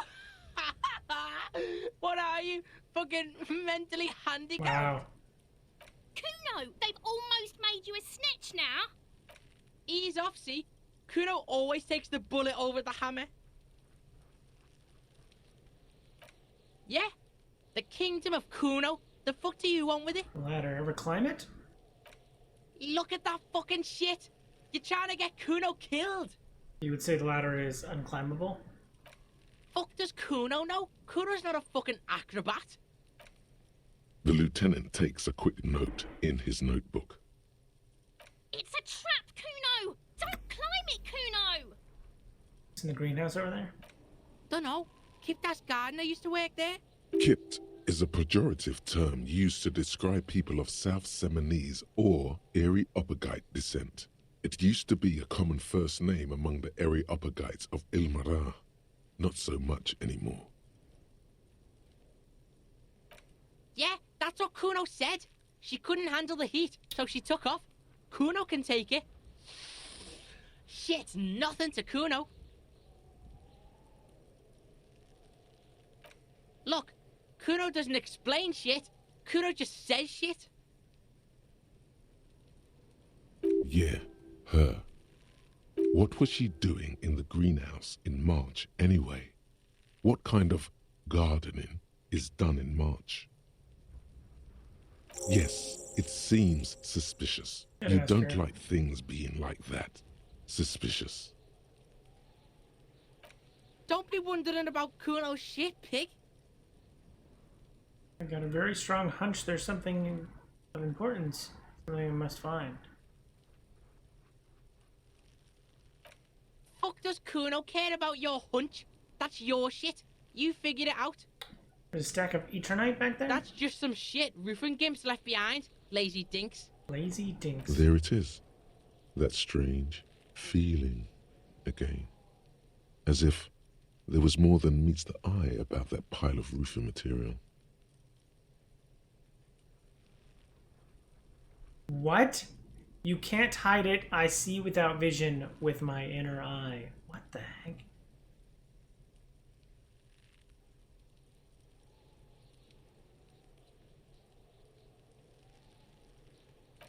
The fuck are you talking about? Kuno doesn't know what handed gimps they were. Trying to get you to talk gimp, Kuno. Don't talk.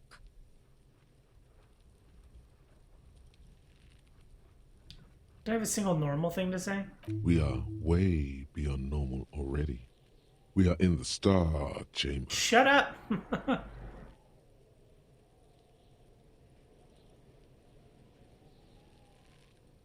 Wouldn't understand.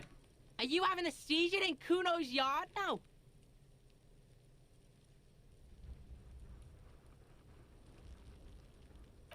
The fucking well! The fuck are you talking about? Ask me a normal question, pig! They're trying to make you feel stupid, Kuno. You glance again at the roofing material in front of the shack. Yes, you should go back there. Yeah, whatever.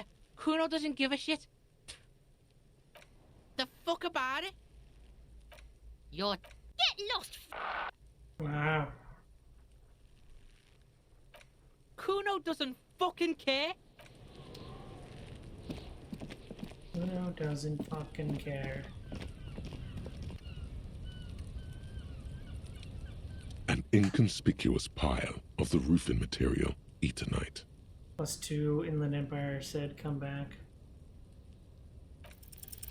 Because there's a secret door hidden behind the panels of Eternite. That's why they're too orderly. There it is. You see a shabby little door.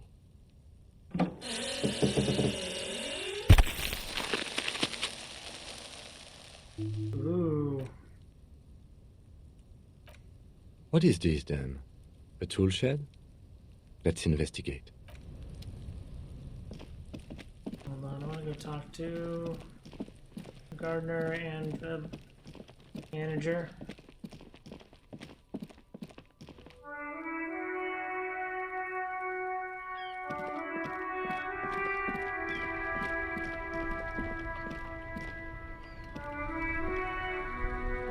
I can't believe it's snowing again. And we're driving falling snow in size. It felt like springtime just a few days ago. Can you tell me what you've been up to in the greenhouse in March? Well, this might be the last snow we get. At least I hope so. Snow is ending? Snow has nutrients in it. Helps everything green up in the spring. At least that's what my grandma always told me. What? Nitrogen and sulfur mostly. And whatever factories and aerostatics exhale too, I guess. Hmm. Mm-hmm. Interesting. Oh, I'm at 90, okay. Goes for the winter, please use main entrance. It's not the main entrance? Food from the lorry haphazardly littered around the surroundings. Oh, we got this guy. Okay.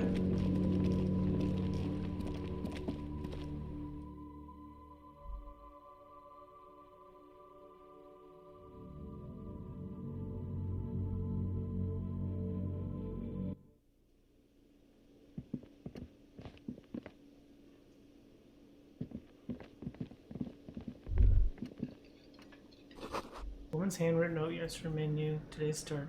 Man, hands writing. Interesting. Can I help you? Mine? No, it belongs to the Whirling in Rags. Sure. Thank you for clearing that up. Why do you keep the container locked? Why? To keep the hobos and drunks out. That's why. And the neighbors too. They put their trash there and they don't pay for the garbage company. I thought as much. And are you the only party with access to the trash container? Well, yes. Us and the garbage disposal company. Okay. It seems a little callous, doesn't it? Something stirs in you. I wonder what this feeling is. It isn't callous, it's common sense. Okay then. Maybe you're callous yourself. Need the keys. What do you need them for? It concerns the case. Please cooperate. Just bring them back once you're done, please. I've seen something here at the Whirling Gate.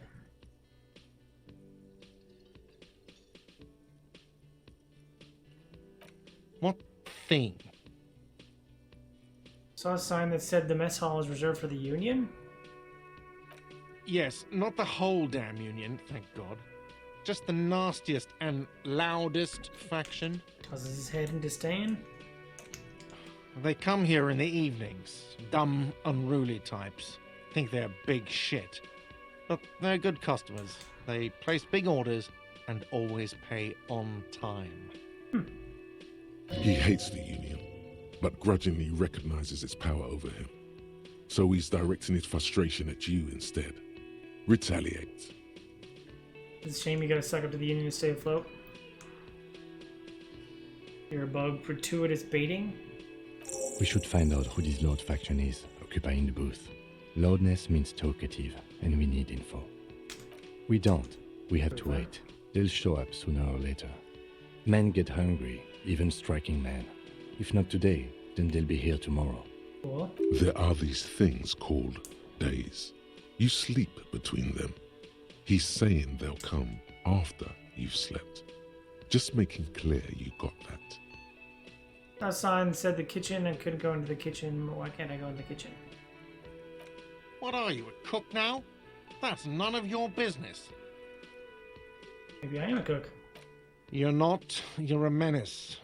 Fine, okay. The kitchen is closed until 1 p.m. because the real cook is working. You can snoop around after that, if you must. Huh.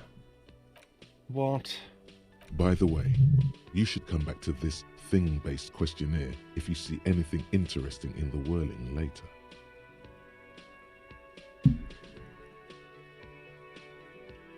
Goodbye.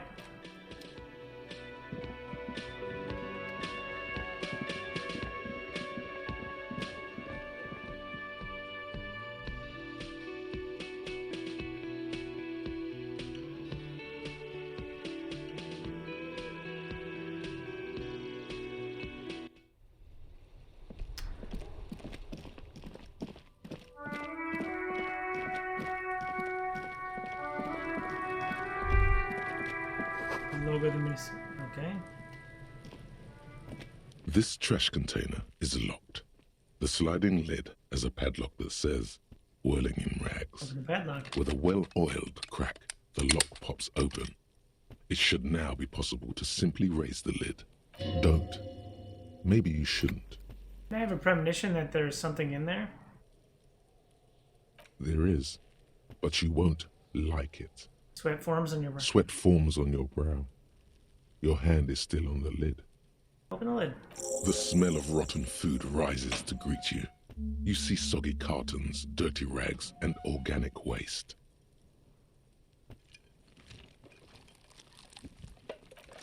We're just in time. This hasn't been emptied for over a week. Look under the boxes of curtains. You see milk and egg rest with one broken egg in it. Some pasta wrapper. Picking up the soggy packages somehow feels familiar. Interesting. You've done this before. The movements are recorded in your elbows, the methodology in your fingers. You're used to this. Used to what? Dumpster diving? No, searching for evidence in the trash. A box falls into pieces in your hands. Batiste Soleil cereal. There are plastic pasta packages below, and turbo noodles. Nothing of note, however. With the rags. Among the threadbare kitchen towels, something catches your eye. A pair of denim trousers. What? As the legs of the slime-covered jeans begin to unspool from the garbage, a rank corpse smell fills the air. What? The victim's clothes? Cadaverine odor is faint. If these belong to the deceased, they were removed when he was still in the early stages of decay. Yeah.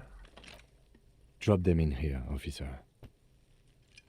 The lieutenant produces a black plastic bag marked evidence from his pocket. Guitar marked blue jeans. Pockets empty or emptied. He wore them with a belt, too. A white belt. The loops appear stretched, but the belt is missing. That's it. Do you see anything else in there? I have another bag here. Something slimy catches your eye. Reach for it. A drab, long-sleeved shirt, olive-colored, appears from the food waste, dripping with pus. This is a military-type overgarment. No label or serial number. This is the kind of rib-knit shirt that's worn over light armor to conceal it in an urban scenario. Anything more? Interesting. The rest of the rags are just kitchen variety waste. A yellow old mug that catches your eye. But other than that... All right. We should go to Gart again and ask if he knows who put the clothes in the trash. It could be as simple as someone from the hostel cleaning the yard. Or that one. I'd advise against confronting that force. Red-haired boy. The fuck's he on about? Kids? You hear that, Kuno? He thinks you're an infant or something. See? You think someone from the whirling might have been involved, maybe? Not really. All we know is the victim's clothes are in the trash. The lid was locked, and his establishment had the key. It's just a small loose thread. That's true. The lieutenant nods, then looks back into the trash container. It's just organic waste, cold and slimy on your hands. Apple and potato peels, mostly. Unidentified sludge, and the occasional chicken bone thrown in for good measure. But hey, What? nothing. It's nothing. Nothing more to see here. What's this? What? A blue piece of plastic sticks out from the apple peels. It's shiny. Looks like the corner of something. All right. Something larger. A clipboard. A blue plastic clipboard with moist papers hanging from it. They look badly damaged, but you can still make out forms and notes, written in a man's handwriting. Okay. Officer, is that your paperwork? Yes, it is. Look. This plastic has the RCM street grid on it. You've even got an autopsy form. Oh, God. If you don't mind me asking, how did this get in the trash? It has a foreboding quality to it. Maybe I needed to lose it for the great bloodletting to begin. Even though whirling through it in the trash? I don't know, I'm boring.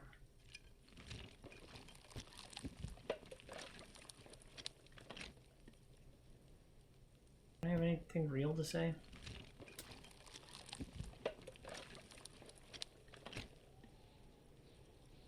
I think I didn't want to be a cop anymore. Understood. He nods, reverting his attention to the container still stinking in front of you. Be untroubled. If anything, this small moment has made him respect you more. You pick out a broken mug with an oddly racist depiction of the yellow man frolicking in saffron. Only in its social sensibility. Pardon the mug that returns his sight to the trash. You've acquired an interactable item. Investigate this item further by going to the Interact tab in your inventory. The container sounds a muffled gong.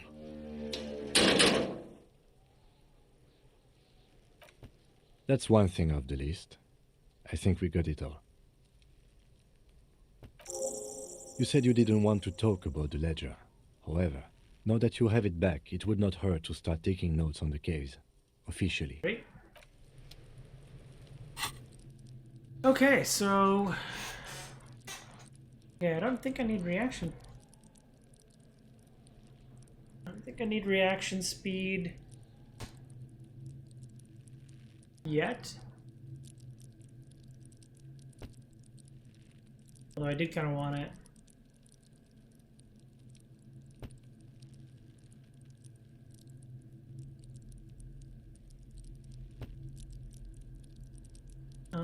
How does this work?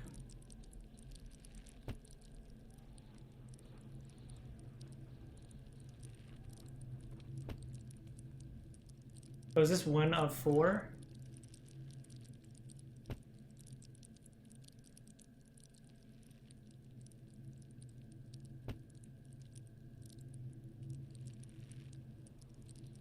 Your speed is the agility of your body and mind. Yeah, screw it. I'm gonna do this.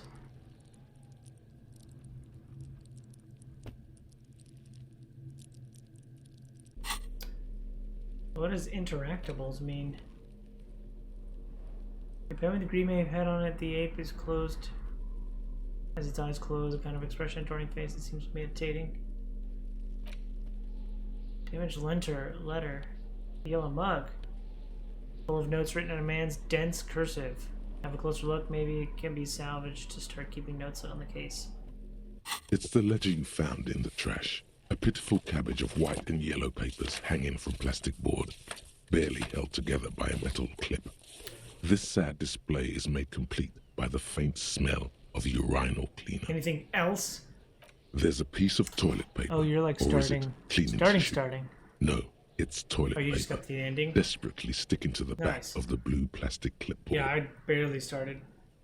I'm only like an It's a hour in. metaphor for you. I'm the toilet paper. Below the pathetics, terror. Do not look into its blue heart. Inspect the toilet paper? It's just toilet paper sticking to the back of the plastic clipboard. You can take it off if you want. Leave it there, it's cool. If you want it to be kitchen tissue, It's it kitchen can be tissue. kitchen tissue. Nice. Hey, what's up, Lie Noir?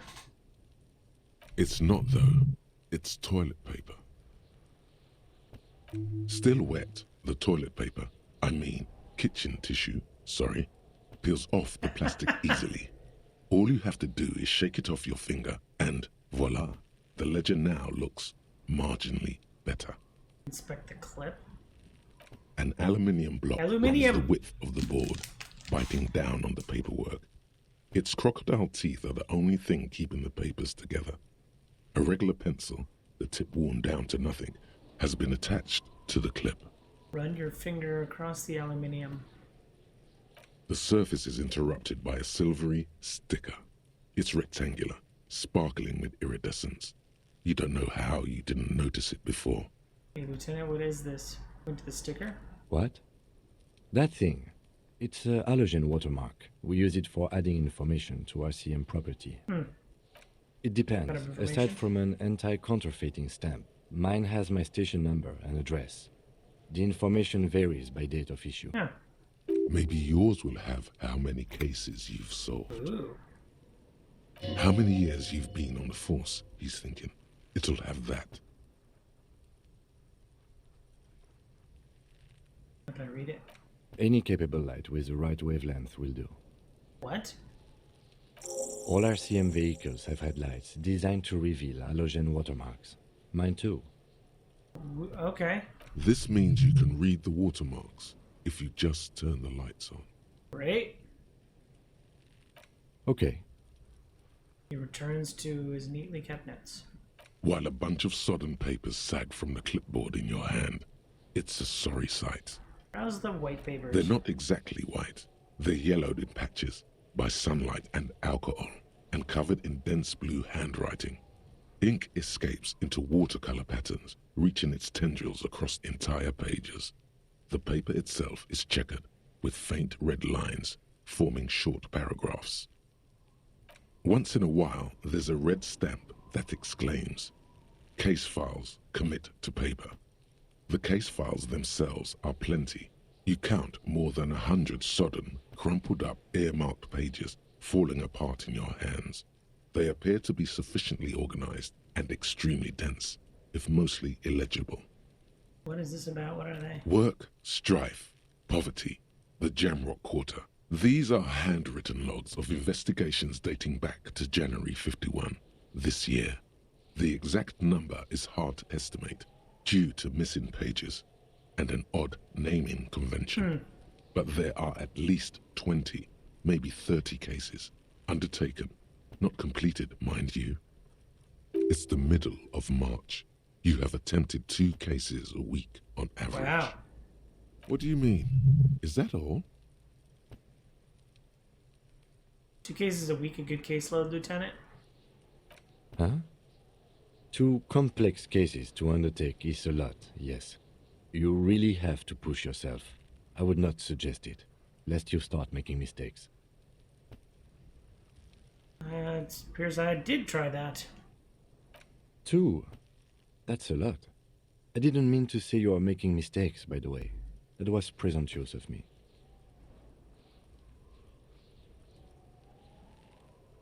Sure, I made plenty of mistakes. It's okay.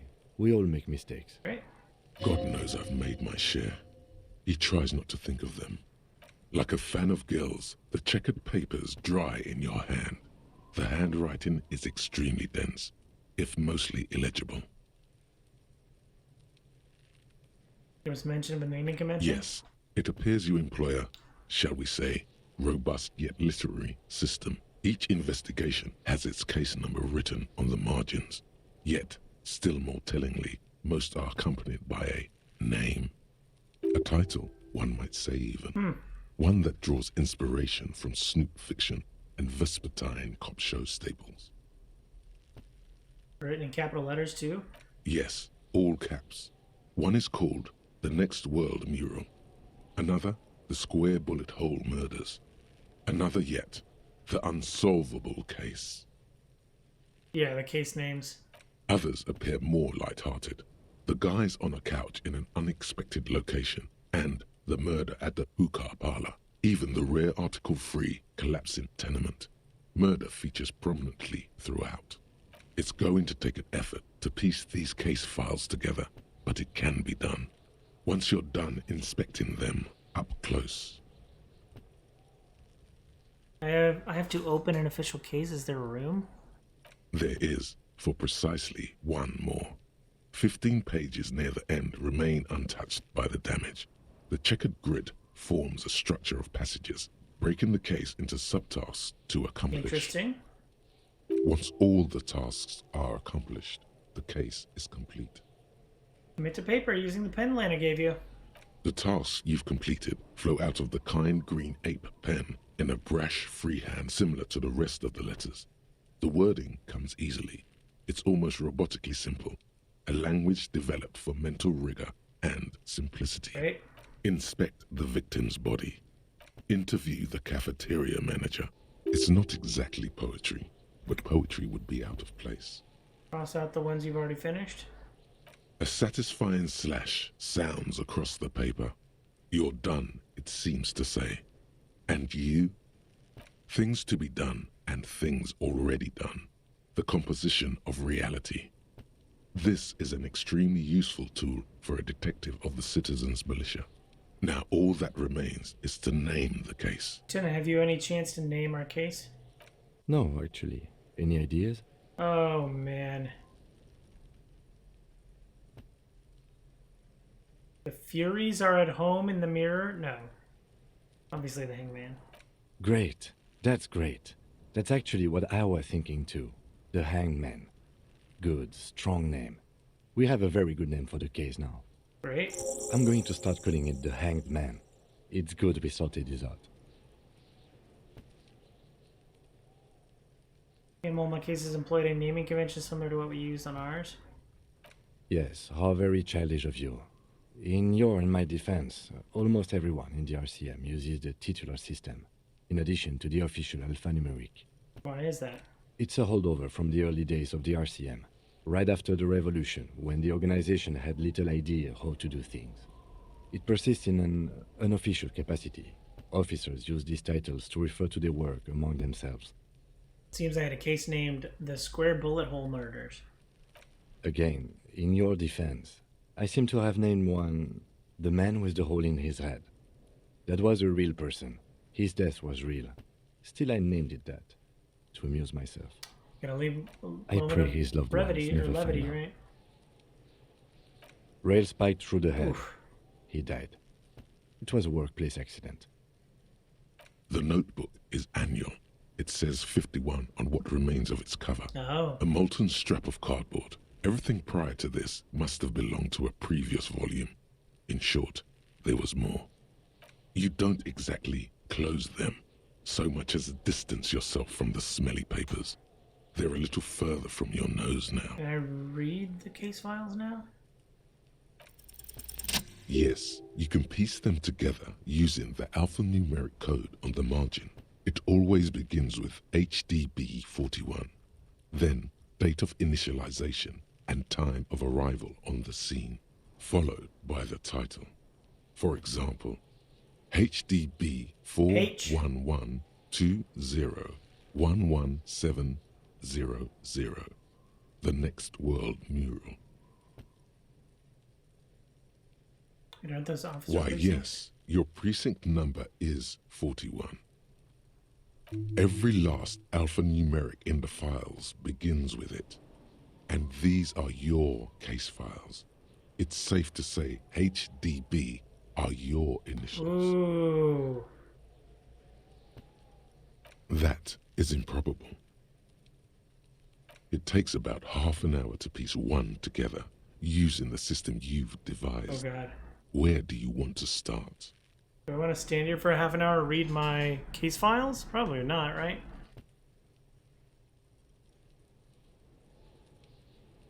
Not much has changed in the meanwhile. A bunch of sodden papers still sags from the clipboard. In the back, you see thin, translucent copy paper.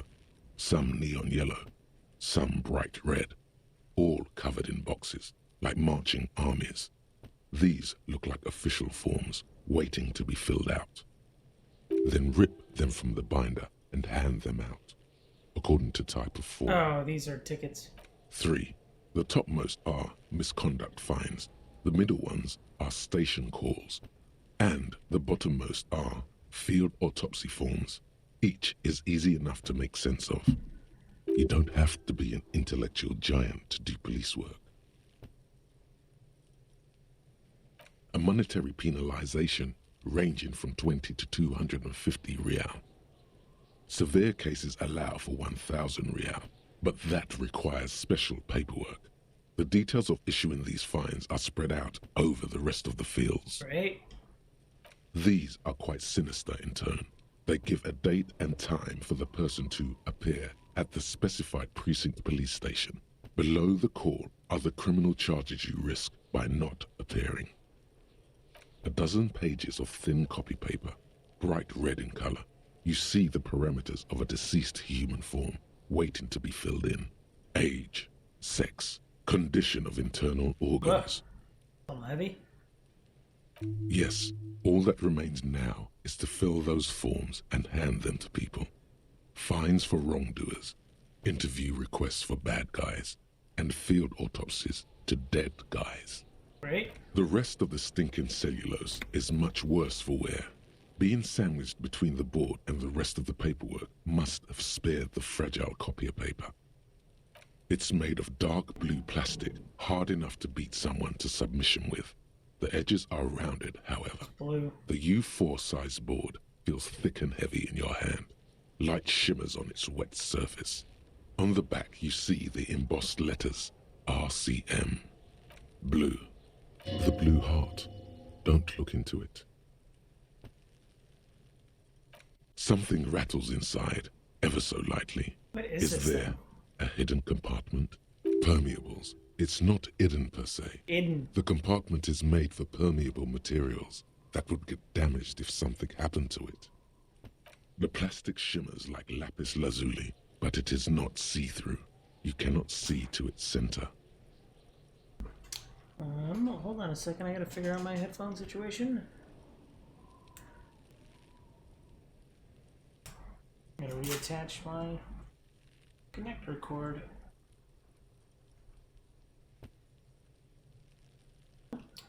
Cord management, isn't it fun? Okay. What is going on with my clipboard? With your hands, U4 sized pages hang from the clip screwed to the top of the board. Lonesome long way home? The acidic stench of rotting food is rubbed off on the cellulose. It now forms the base of the experience. This base surrounded by a faint air of spoiled meat, the stuff of death itself, and then sprinkled liberally with the citrus zest of toilet cleaner. Great. The lieutenant observes you, raising and lowering the toilet waterlogged mass under your nose, trying to get a good whiff, a good analytical whiff. Excuse me, I just have to ask again. How did it get in the trash?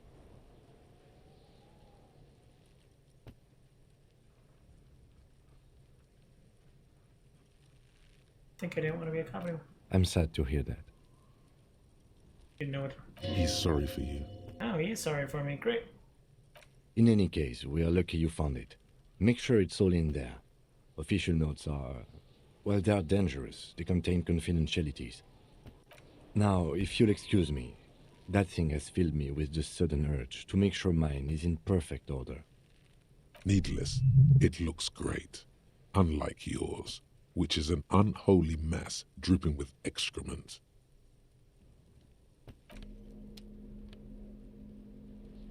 It's just a racist mug. What's there to read here? Not much.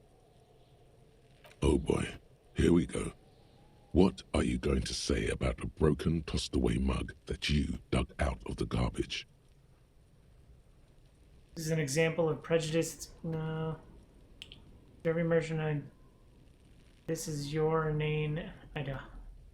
Mug will be useful by denouncing it. I can earn political capital to mask my badass hustling. Mug didn't belong in the trash. It was just a funny mug. Can anyone laugh anymore? But it was in the trash.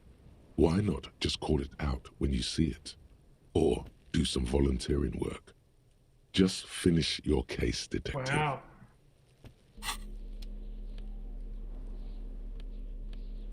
It's just a racist mug. What's there to read here? The trash container. The smell of rotten food rises to greet you. You see soggy cartons, dirty rags, and organic waste. Can I put the mug back in?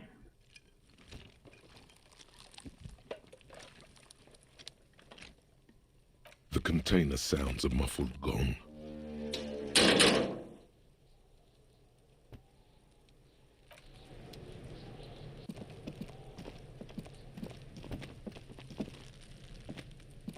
There he still is, looking right through you with his white eyes. Fuck does Kuno care? Figure out what's going on with this kid. Went to the shack. You found Kuno's secret door to Kuno's secret shack. It was closed for 5,000 years. How the fuck did you get in? I phase shifted through the roofing material.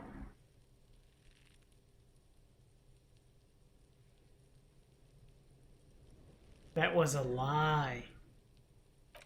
Pig, that's the past. You and Kuno are now. Let's talk about how you opened the secret door, fucking at Kuno's kingdom. And then what? You fucking there. You fucking Kuno's kingdom. What the fuck is wrong with you, Kuno? He's trying to fuck at you again, Kuno! Can I get into the harbor from the roof? Of course you fucking can.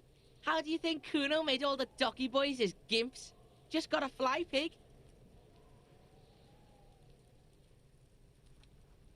My condition? Not everyone can fly like Kuno. You're old. You'll never make it.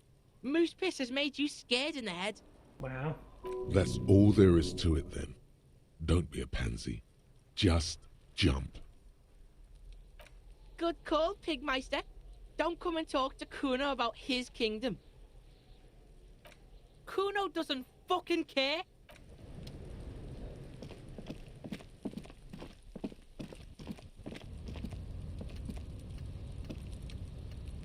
Wait, can I go around this? No. Approach from the other side.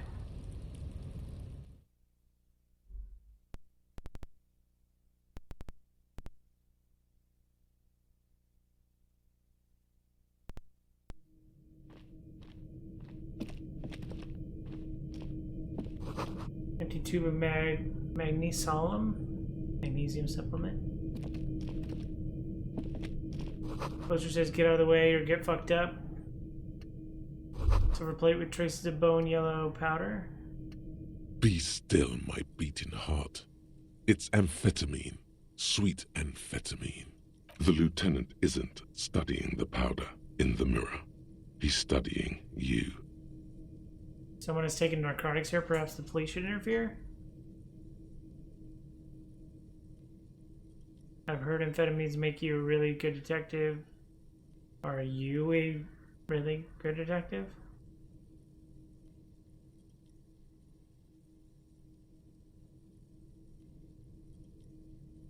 Perhaps not. This is below our pay grade, detective. However... What's the ladder in the corner? See that ladder there? It's probably another way into the industrial harbor, no? A secret path the local kids use. Cured pig head, it looks mummified. Wow, I've got a whole real.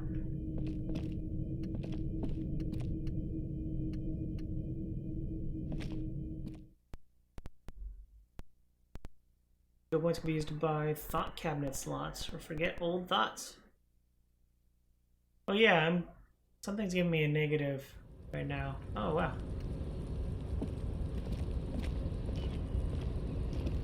Those 6 me all the way up? Okay, hold on a second.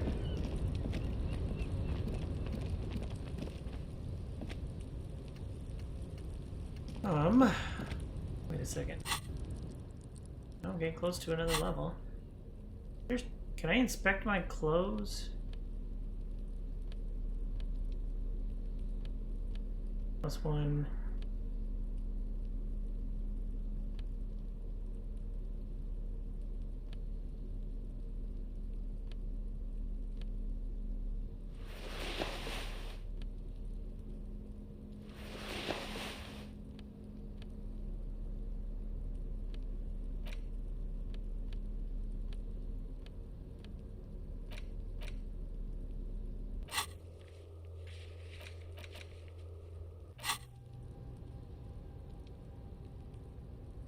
Let's rewind. Let's trace your drunken steps back home, jump across the raised channel bridge, southwest of fall over and get up. That's fall in 20 minutes, shuffle your feet through, blah, blah, blah, blah, blah. Temporary research bonus, +1 encyclopedia, fractal memory returns. Oh, so I'm working on my memory right now. Okay.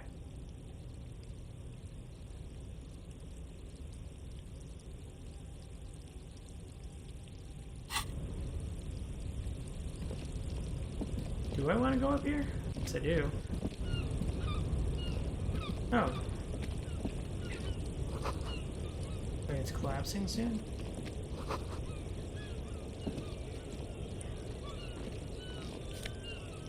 What is that?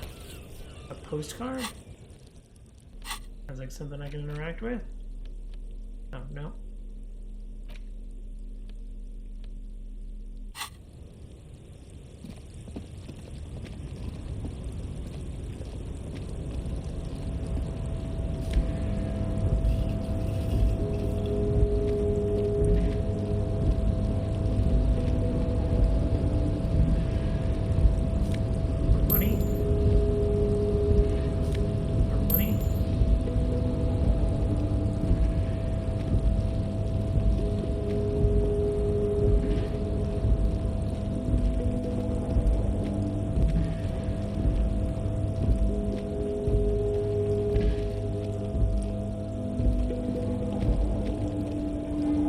How do I get up?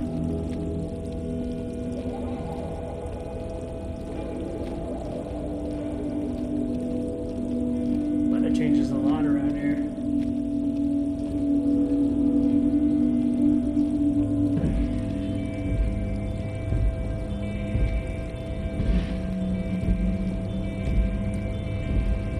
Looks like someone left his tarpaulin cloak hanging on the railing here. Went to the flapping cloak. Someone left the cloak behind. Yes, it's probably yours. It bears the RCM insignia, and you have a habit of being careless with your equipment. He judges the drop? You could probably make the jump. You look like you've done some track and field in your day. What?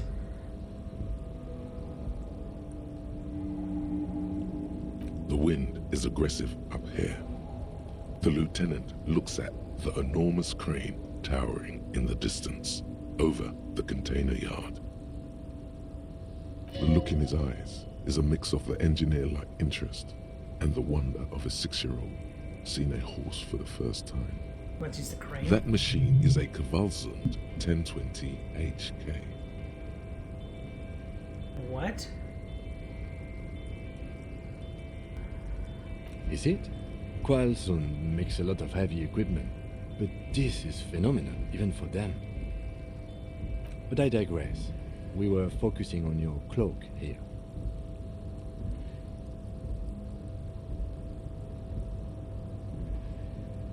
The cloak? I do think it's yours, yes. As to whether you should go for it? Well, it doesn't seem too dangerous. 2 meter stops, Whenever you're ready to do it, I'll be right behind you. The cloak looks like a bag of goodies floating in the wind. Who knows what its pockets may hide? Backed by physical instrument. And or now.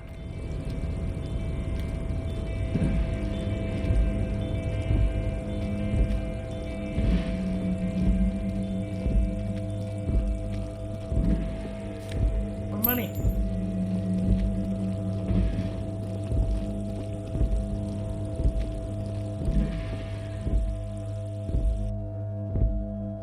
Sleep after 9.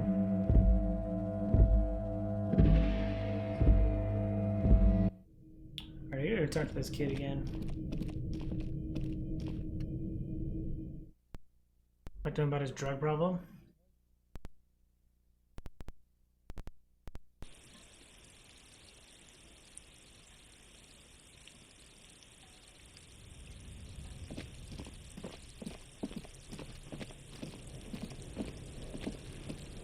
Fuck does Kuno care?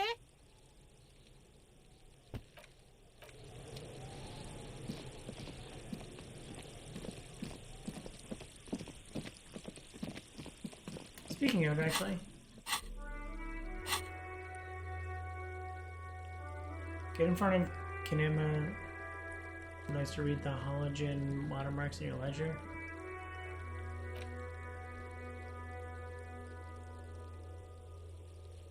If he knows anything about the victim's clothes. Hey.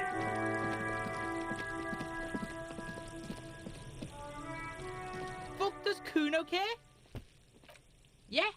The kingdom of Kuno? The fuck do you want with That it? man's clothes were put in the trash container. You know how did they get there? Yeah, Kuno doesn't know shit about that. That shit is beneath Kuno. It could lead to an investigation. Someone may have tampered with the murder scene. Listen, listen. Kuno doesn't care about this small time shit. Just listen. Kuno saw what you did there, dumpster diving. Sad shit. What? Kuno could hook you up with some sweet rags. Shit like Kuno's wearing. Your size, good price. 500 real. Wait, I asked you what happened to his clothes. You must have seen them lying around. What's so great about these pants? Look, Kuno ain't seen shit lying around. Except for that up there. Now, you want performance gear or not, Grandpa? No. The lieutenant remains silent, but his expression couldn't say, "I told you so," any louder. Alright, entertain me. What's so great about these pants? Pig, these are found modulars. Liquid fit, performance crotch, urban survival shit. Made in Mirova by scientists. Pants scientists. Fuck! Believe it, you need this shit. He quickly unzips his jacket, gives you a quick peek at the plastic wrap pants that are graphite black and look brand new. These could drastically improve your chances of survival in the urban wilderness. What? Coach Physical Instrument endorses these pants. They are tartan ready. They will also make you into an idiot.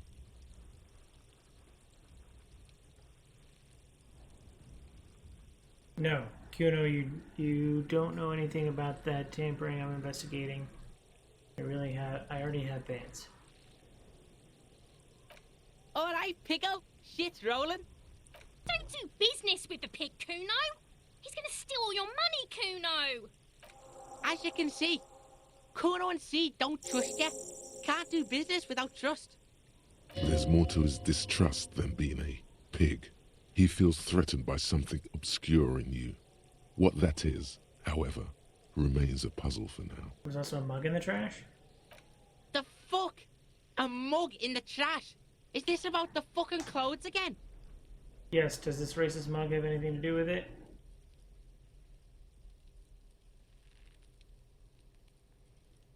This adequate depiction of South Sumer? No. Yes, does this quaint but not taken out of its historical context?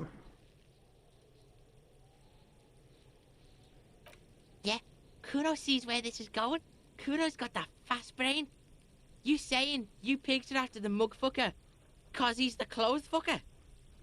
I can't hear you, Kuno. Speak louder, Kuno. Exactly what I'm saying, Kuno. Someone has tampered with the crime scene, cleaning up some of it. Shit, that's tense. Someone's going to the beat-down basement, huh? Mug guy gonna get tied to the radiator. He nods in approval. Kuno doesn't know who put that shit in there. And if he did, he wouldn't squeal. But if you find out, maybe you can... Tell the Kuno who it was. He's curious. He likes putting 2 and 2 together here. Tell the Kuno. Stop turning into a pig, Kuno. They're trying to get you hooked on the snitching. Get away from my Kuno. Yeah? Get your bacon shit away. Kuno doesn't like to be seen with the popo. Get your shit done and out of Kuno's face. Yeah, whatever. Kuno doesn't give a shit. Kuno doesn't fucking care.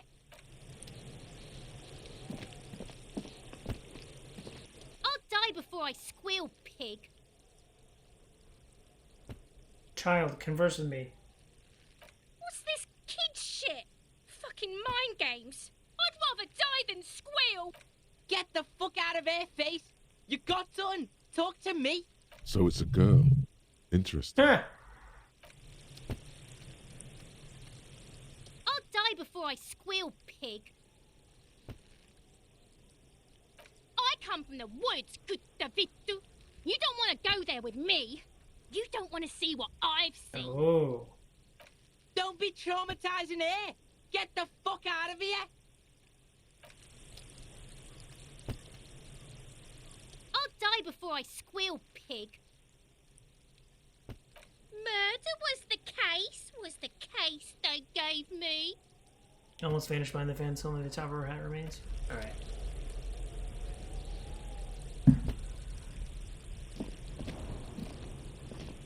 Alright.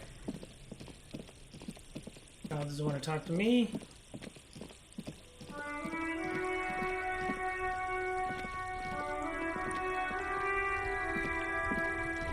This Poslavantore mail collection box has been heavily vandalized with graffito. A closer Graffito? inspection reveals 2 bullet holes in the Whoa! front.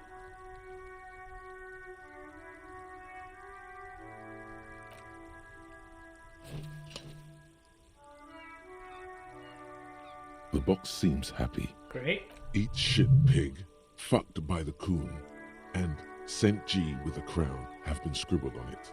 Jenny is a whore, and best set mailbox also.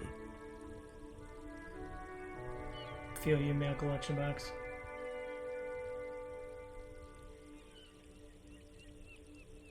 You should man the fuck up. The mail collection box seems cathartic, thankful even. So do you. You shudder. Then you swallow.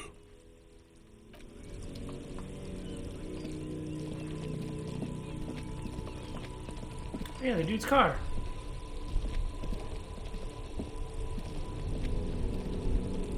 Before you stands a motor carriage.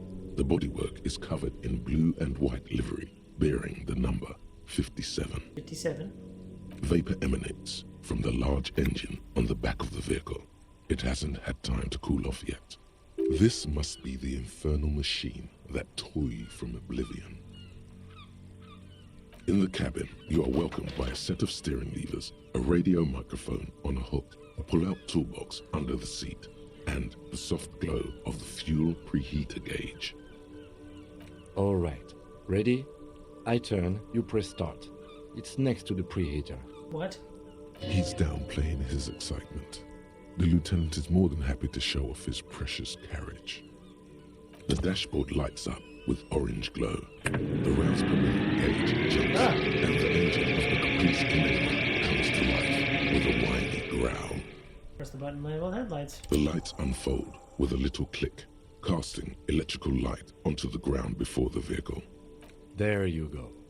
I'll turn them off from the remote once you're done. We just need to stand in front of the machine now. The white suede feels luxurious under the touch, and the metal clutch handle so very familiar in your palm. A metallic drawer slides out from under the seat and clicks into place. The tools inside are neatly organized. Take what you need, officer. It's going to be a long case. I'm not protective of my tools, like some men are. Interesting. He's clearly a little protective of his tools. But what can you do? Work is work. Pry bar? The pry bar feels nice and cold in your hand, heavier than you'd think. Useful for opening all sorts of doors and lids. Chain cutters. The handles are long and sleek. Snap, snap, go the cutters in your hand. You can do good work with these. Cut chains, locks, and ropes, especially belts. Hand crank flashlight. It's robust, weatherproof, and well-made. Police issue, blue. Lets you see things in the dark you would otherwise miss. Push in the pull-out toolbox. The pull-out toolbox slides back into its nest. Preheater gauge casts a warm glow on the steering levers and the radio on it. Are we figuring out my name right now? The frequency tableau lights up and the green button labeled Prime Line glows like a feline eye. And then you hear something. The soft purr of electrical kittens. Radio waves cast far and wide over the metropolis. A woman's voice greets you through the static. This is Precinct 57. Hello, Lieutenant. How may I assist you? Hello, Alice. Please assist our colleague from the 41st Precinct here. I'm putting him on. Great.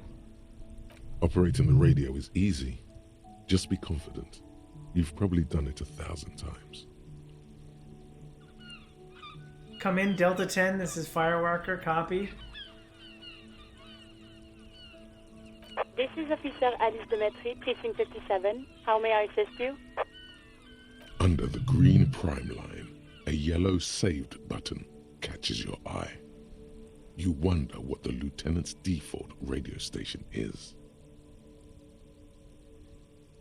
I need you to connect me with a civilian, Sylvie. He may have reported the murder. Could you connect me to the 41st Precinct? I have something I need to report. Just a second, officer. Old man greets you from the radio. Rattly voice that is oddly familiar. 10-2, 10-5. This is 41st. Come in. Over. A scrawny old man sits in a dusty cubicle, smoking, with a large white rectangle sewn on his vest. In front of him is a box-shaped apparatus with an array of wires and antennas. The radio switchboard. Great. The man uses relay code. You've got this. You're a cop, and cops know relay code. 10-4, Station 41, it's urgent business, over. 10-4, 10-5, what's your status? Over. Just reporting in, over. 10-18, state your message, sir. Can you report my badge missing? 10-9, over. The badge, I can't find it anywhere, basically it's gone. 10-4, message received. This is a very serious situation. I need to 10-22 the captain, over. Is it him? What does he want? A dry voice asks in the background. Says he lost his badge and needs to report it. He what? He lost his badge? Who is this? This is Communication Officer Jules Pidieux, sir. Over. You mean your partner? Over. What is he saying? He's asking who you are. I'm his goddamn partner. It's your partner, Satellite Officer Wittmar, sir. Did he lose his memory along with his fucking badge? The man in the background sounds like he's lost his patience. Who lost his badge? Chester McLean. Dick fucking Mullen. Who do you think? It's Officer Dick Mullen from the bestseller Dick Mullen and the Lost Identity. Dick Mullen is not your name. No. It's the name of a fictional detective who would not lose his badge. Defend yourself. Immediately. They're laughing at you.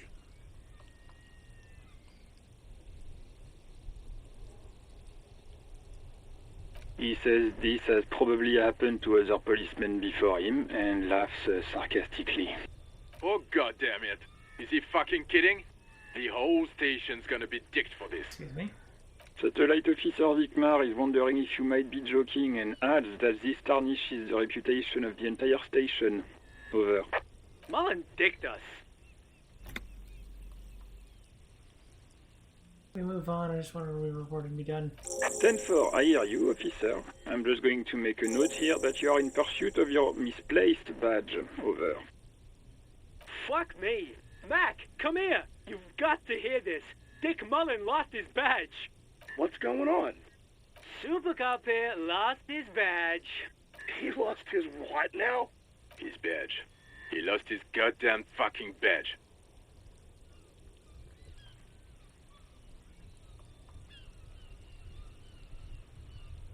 He asks you to please stop saying he lost his badge. Why? Did he find it? And at the other end of the line, it erupts in volcanic laughter. Sergeant Orson was wondering if you found your badge yet. You don't have a comeback. Sorry. It's hard to think like this. He's not replying. Looks like he's still looking for it. 10-9, come again. I didn't get that. Over. New heights even for Captain Sober. What? Ask him. Ask him if he's lost his gun, too. Sergeant Orson wants to know if you lost your gun too. Over. Check your pockets. Check your... Holy fuck. You don't know where it is, do you? Oh, my gun? No. It's gone. It's not fucking on you. Don't sweat it, Bratan. You don't need a gun to have fun. We can still have fun. It's not all over. 10-9, come in, officer. Did you get my question? We were wondering about your gun. Over. Drama.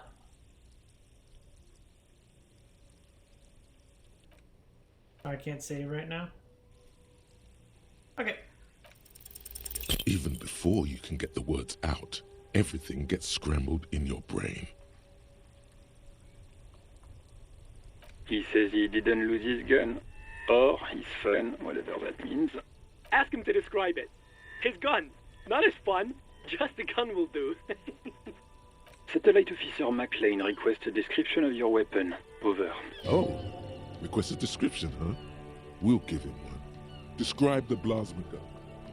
A plasma gun, for starters, it's massive. Got a flared cooling vents from the front of the hydrogen flask sticking out of it. It's a gun. What do I say? A regular goddamn murder weapon. You know how they are. Bang, bang. Oh my god. Tim, what are you packing? It's a single-shot kill A9. An armistice, to be precise. Speaking of the radio, it's a single shot, armistice killed. Over. Says it's a kill 9mm armistice. Armistice? What, is he a fucking... Clearly he doesn't have his Villiers anymore. Dear God, he lost his gun. Oh my, I They're all can't. laughing at me. This isn't really a laughing matter. Mac can face a giant of Coco Nur by himself, but Disco here made him piss his pants. Oh, I can't. Fuck. He lost his... Ask him if he still got his wiener. I'm not going to. Ask him. Sergeant Orson here is wondering if you are still in possession of your genitalia. Over. That's a negative. Not going to say that. Over. What's he saying? Share with the class. He said he sodomized your mother. The prick ate Mama's vanilla waffles at the captain's birthday party. Some nerve he's got. Sure her vanilla waffles were the only thing he ate? Shut up, Chester. This isn't funny. This is my mom we're talking about. Tell him to apologize right now. Sergeant Orson requests that you apologize for the claims that you made about his mother. Over. If you don't like the Fallout, maybe don't fuck with the Firewalker. He says he's sorry and didn't mean nothing by it. Okay. Tell him to find his goddamn badge and gun. That's the only thing that matters Okay. here. Satellite Officer I've heard it and I'm on it.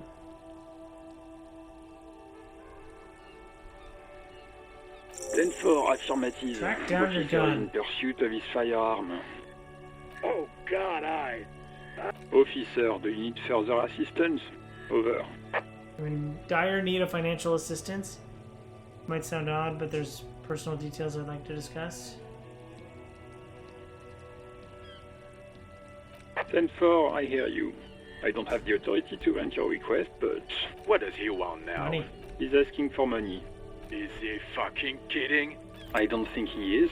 Don't give that asshole anything. He's just gonna drink it all. Right. That's a negative on the additional funds, sir. Over. It's paramount to the investigation that you grant me more money. Please, I'm begging you here. I don't even have a place to sleep tonight. He says he's in trouble. Doesn't have a place to sleep. Well, I guess he'd better crack the case before sundown then. Vicmar said... Enough, officer. This begging is below your dignity. This begging is below your dignity? I want to go home. He says it's important to the case. He isn't getting a red cent. You can tell him that. Request denied, sir. Over. Anything else, sir? Over. Might be odd, but there's personal details I'd like to discuss. Okay, 10-4, sir. I hear you. Relay your question. Over. Wait. Before you say anything stupid, think it through.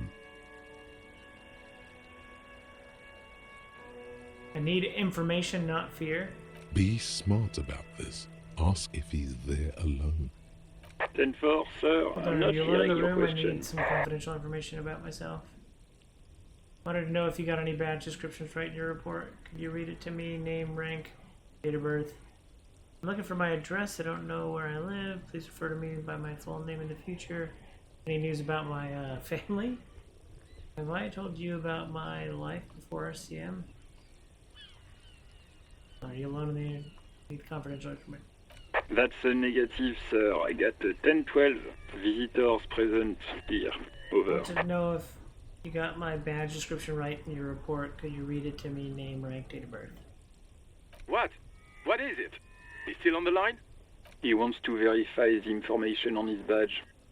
But of course, it says Dick Mullen, High General of the Revacholian Cavalry Force. Doesn't say that.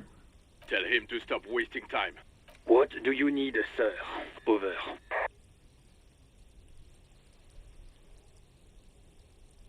Understood, sir. Over. End call. Roger that. 10-10. Over and Damn out. it. 18 kilometers to the south, in the 41st Precinct's relay booth, a small crowd has gathered around Communication Officer Jules Oldboy Pidier. Around a dozen cops. The small room is filled with cigarette smoke, abuzz with laughter, when Officer Judith Minot enters. Her left arm is in bandages, and her hair trimmed short. What is going on here? Did something happen? John back here turns here and says, What happened is my partner made contact. It's not good. He's lost his badge and his sidearm. He seemed confused, delirious even. Mac, the torso Torson, is finger-fucking his fist, laughing hoarsely and apparently telling some dirty story to his partner, Chester McLean, near the entrance. Interesting.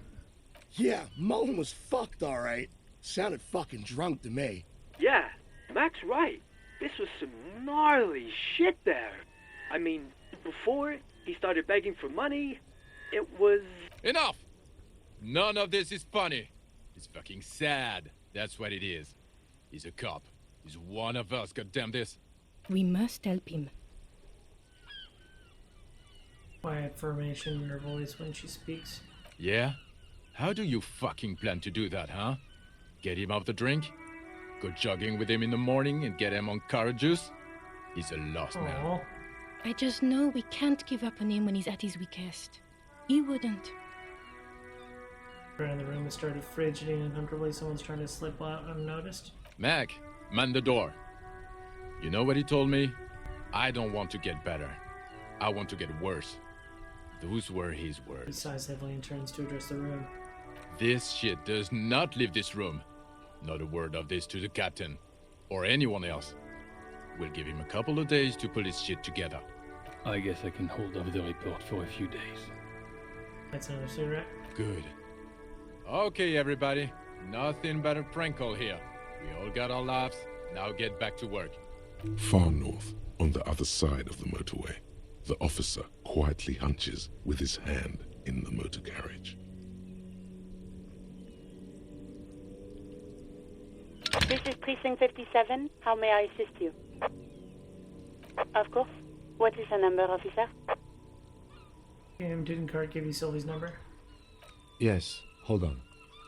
Her number is 005 1944 298. Received. Hold on, officer.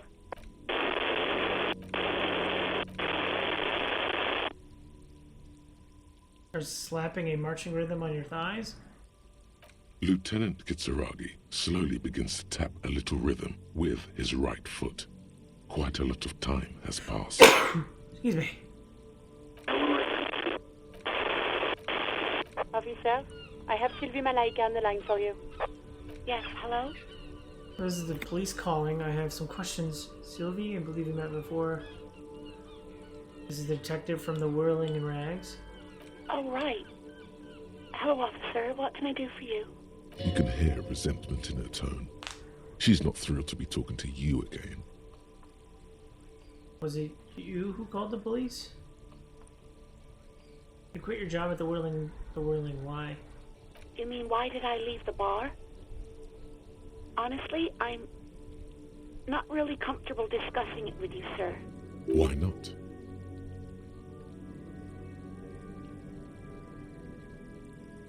Are you ever coming back to work? Maybe, I don't know. I just know I have to take some time off right now. No, not me. Why didn't you call? Didn't a corpse behind the workplace bother you? What? Of course it bothered me. But I thought the union already knew about the corpse. What does this union have to do with anything? No one calls the police. The union would get angry. What do you mean by that? You know, what the union says goes. People listen to them and they take care of their own, which is like everyone here. Garbage. The union is the law around here? Legally, no. In reality, yes. Martinez is de facto policed by the dock workers union. Words are not necessary to feel the lieutenant's discontent for the situation. I am the authority around here. Looks like there's a limit to my authority then. Tell me exactly, did you let a corpse hang in the backyard for weeks instead of calling us?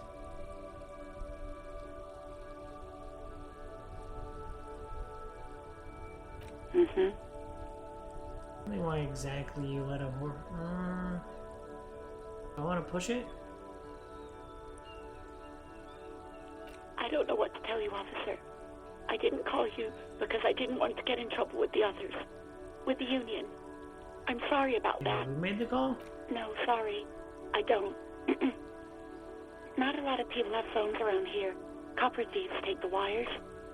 People don't have the money to have the cables put in again. They use the union's phone, or the one on the coast. So the union has a phone, and there's one further down the coast. Got it.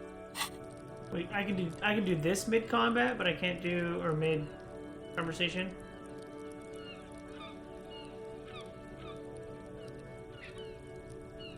Oh, hand-eye coordination.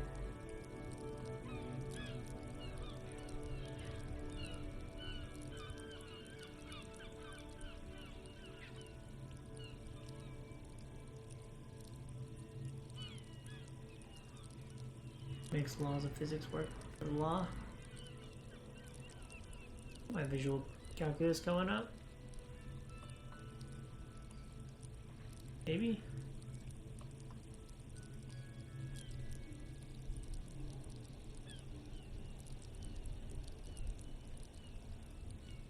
I'll correct my perception. It was someone else. We'll find them sooner or later, officer. It just might take a while. Yeah, go on. Oh, the victim's clothes are in the trash? No, I don't know. It wasn't me. I haven't been out there since. I was terrified of the stench and the corpse. Yes, I know who you are. You're a police officer. The law. When did you first learn that? You told me back in the Whirling. You told everybody. And so does your badge. I don't need to hear about it anymore. Oh, no, I haven't. Badge is missing. Real policemen have uniforms too, by the way. Where's yours?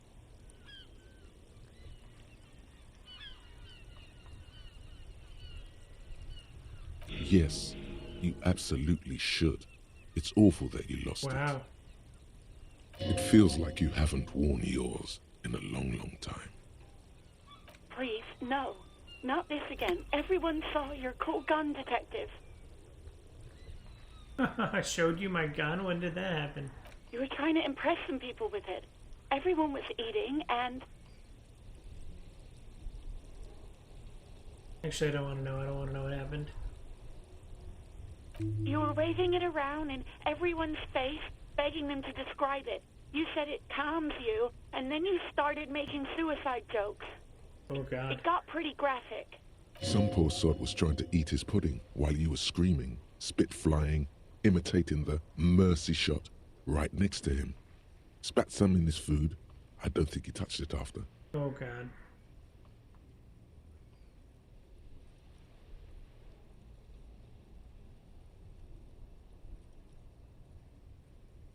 Me neither. No, please, no more suicide threats. Ah! Thank God you don't have that stupid gun anymore. There are way more inventive ways than a gun to leave this Oh, world. God. No idea. All I know is next you were waving around money instead, saying things like big bucks cannot lie and guns can't buy money, but money can always buy guns. It almost looked like you pawned it. But believe me, I did not ask. You see my policeman's uniform? Uniform? I never saw you in any uniform. You had your things on. The disco thing. Oh, God. Well, you tried to jam it down the toilet, sir, clogging it completely. After I had unclogged the toilet and retrieved the paperwork, I threw it out in the trash, thinking you didn't need it. I am sorry about that. Anything else, Detective? I do hope so. Please, don't call me again. Bye. No. What? She doesn't have a problem with you. It must be someone else she's angry about. Some other guy. Like God. Trust me, you wouldn't want to be the guy here. You know how it is. Yak, yak, nag, nag. Oh. No, you're the guy. You're Lieutenant Love, matchmaker extraordinaire. Help the poor girl out, lest she turns into a spinster. I'm happy to help, but maybe I could do so without all this internal misogyny. What misogyny? I'm just telling things the way they are. Shit. Can't a man be honest in his own head anymore? You have to act, Lieutenant Love. You have to calm that hysteric down. Tell it you've got everything under control.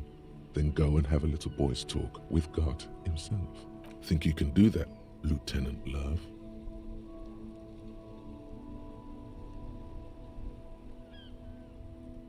So there again.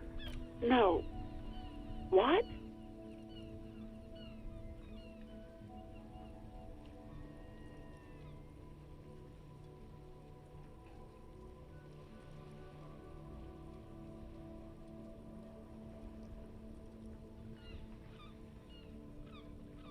What? Oh God. Please, just stay out of my life. A hunk of love. What? What is it? Call was terminated by the other party. Anything else, officer? It's on. The love quest is on. Too late, everyone. It's on. Take it to God now. As always, it's DJ Mesh and Felicio, and you're listening to Street Freaks FM, bringing you the hottest, the nastiest, the most vulgar. A flock of seagulls takes off nearby, startled by the roaring radio. Right away, The lieutenant reaches into the cabin and turns off the radio. He's not looking at you as he says, Someone must have been messing with the radio, or maybe picked up a random frequency.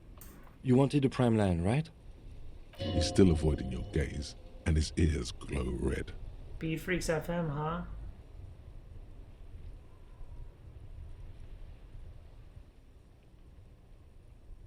Look him in the eye. Oh, is that what it was called? Trying hard to act surprised. Go for it. Turn the radio back on while it's still on the Speed Freaks FM. Nothing to get into, really. But sure, let's focus on the important things. This is Precinct 57. 57's over and out. In the cabin, you see a set of steering levers, a radio on a hook.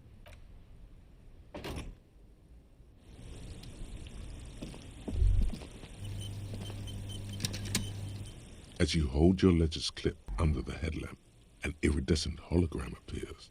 A street grid and the veins of a great river. A familiar sensation washes over you. There she is. Revachol West. There's a note of pride in the lieutenant's voice. Around the borders of the watermark are dozens, no, hundreds of micro perforations. Look at the shimmering sheet grid.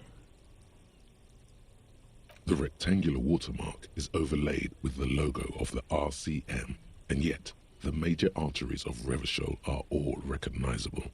They shimmer in the Kanema's headlights. A rat brazenly darts past you and disappears amongst the stopped lorries. In the distance, a child somewhere shrieks. A woman reprimands her in a voice no quieter than the child's cry. Ah, Martinez. Smells the air and says, where are we on this? Point to the hology map. Let me see. Right here. Nice. No, it does not. There are many of them, and they are divided into 3 separate rows. Got me up to 3 different rows. The first row has 18 dots. The next is the longest. It runs all the way around the border, and then some. Count them individually. There are so many, it's hard to count. More than 150, at least. Maybe even 200. The last row has 3 perforations. That's it? That's it. Those are perforations. They represent your record as an officer of the RCM. They are your statistics, as it were. I should have guessed you'd keep a record.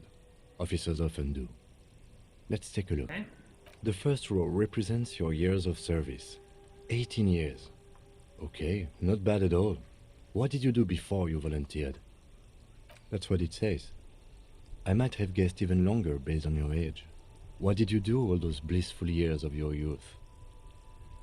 I walked the land telling horrors and liars of the end to come. You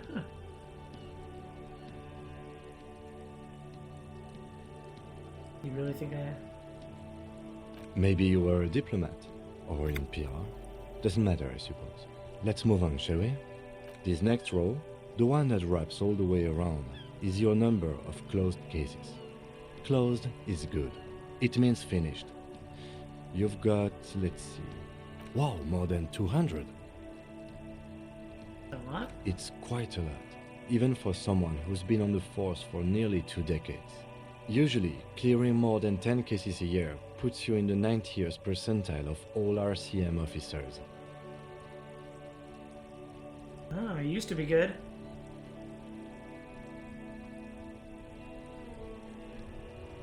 Right. Those are your confirmed Oh. kills. You've got precisely 3 perforations there. For an RCM officer, especially Precinct 41, which is in the Jamrock quarter, it's rather Tame. I mean that in a good way. There are certain officers who treat their kills like some kind of ghoulish game. If they do happen to solve a case, it's usually by accident. It's obvious Lieutenant doesn't think very highly of these officers. But it seems as though you are, or at least were, one of the good ones. So we have that to be thankful for. Have you ever killed any Rankin? Yes. Oof.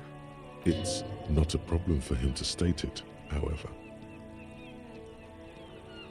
What are you gonna this rain? Everyone has their own method of coping, some more effective or self-destructive than others. Did you make a look? Personally, I find it helps to keep up a few hobbies. Maybe I should find a hobby?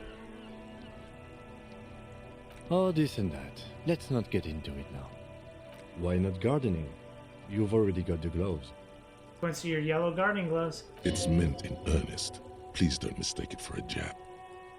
The lieutenant nods. Right. I'll go turn off the lights.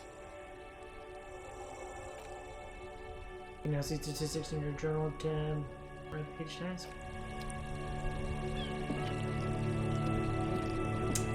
Okay, made a lot of discoveries, so let's do it. Save the game.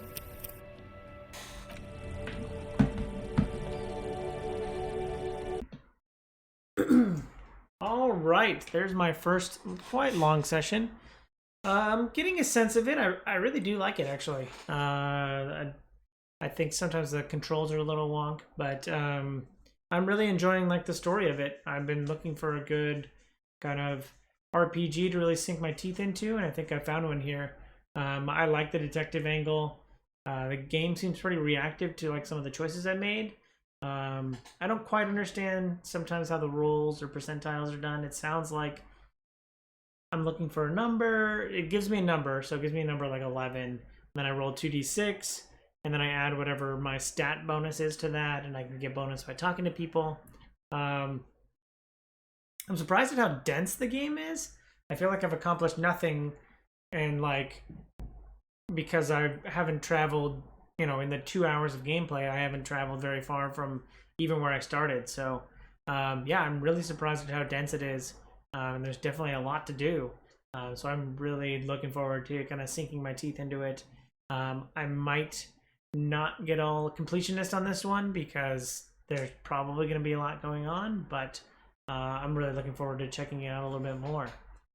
But that's it for now. So thanks for watching. I hope you enjoy this content. If you do, follow, like, and subscribe to me on YouTube and Twitch so you can see more great content like this. I'll have links down below in the description. Thanks again. I hope you have a super day. I hope you have a super week. And I hope you have a super day. Bye.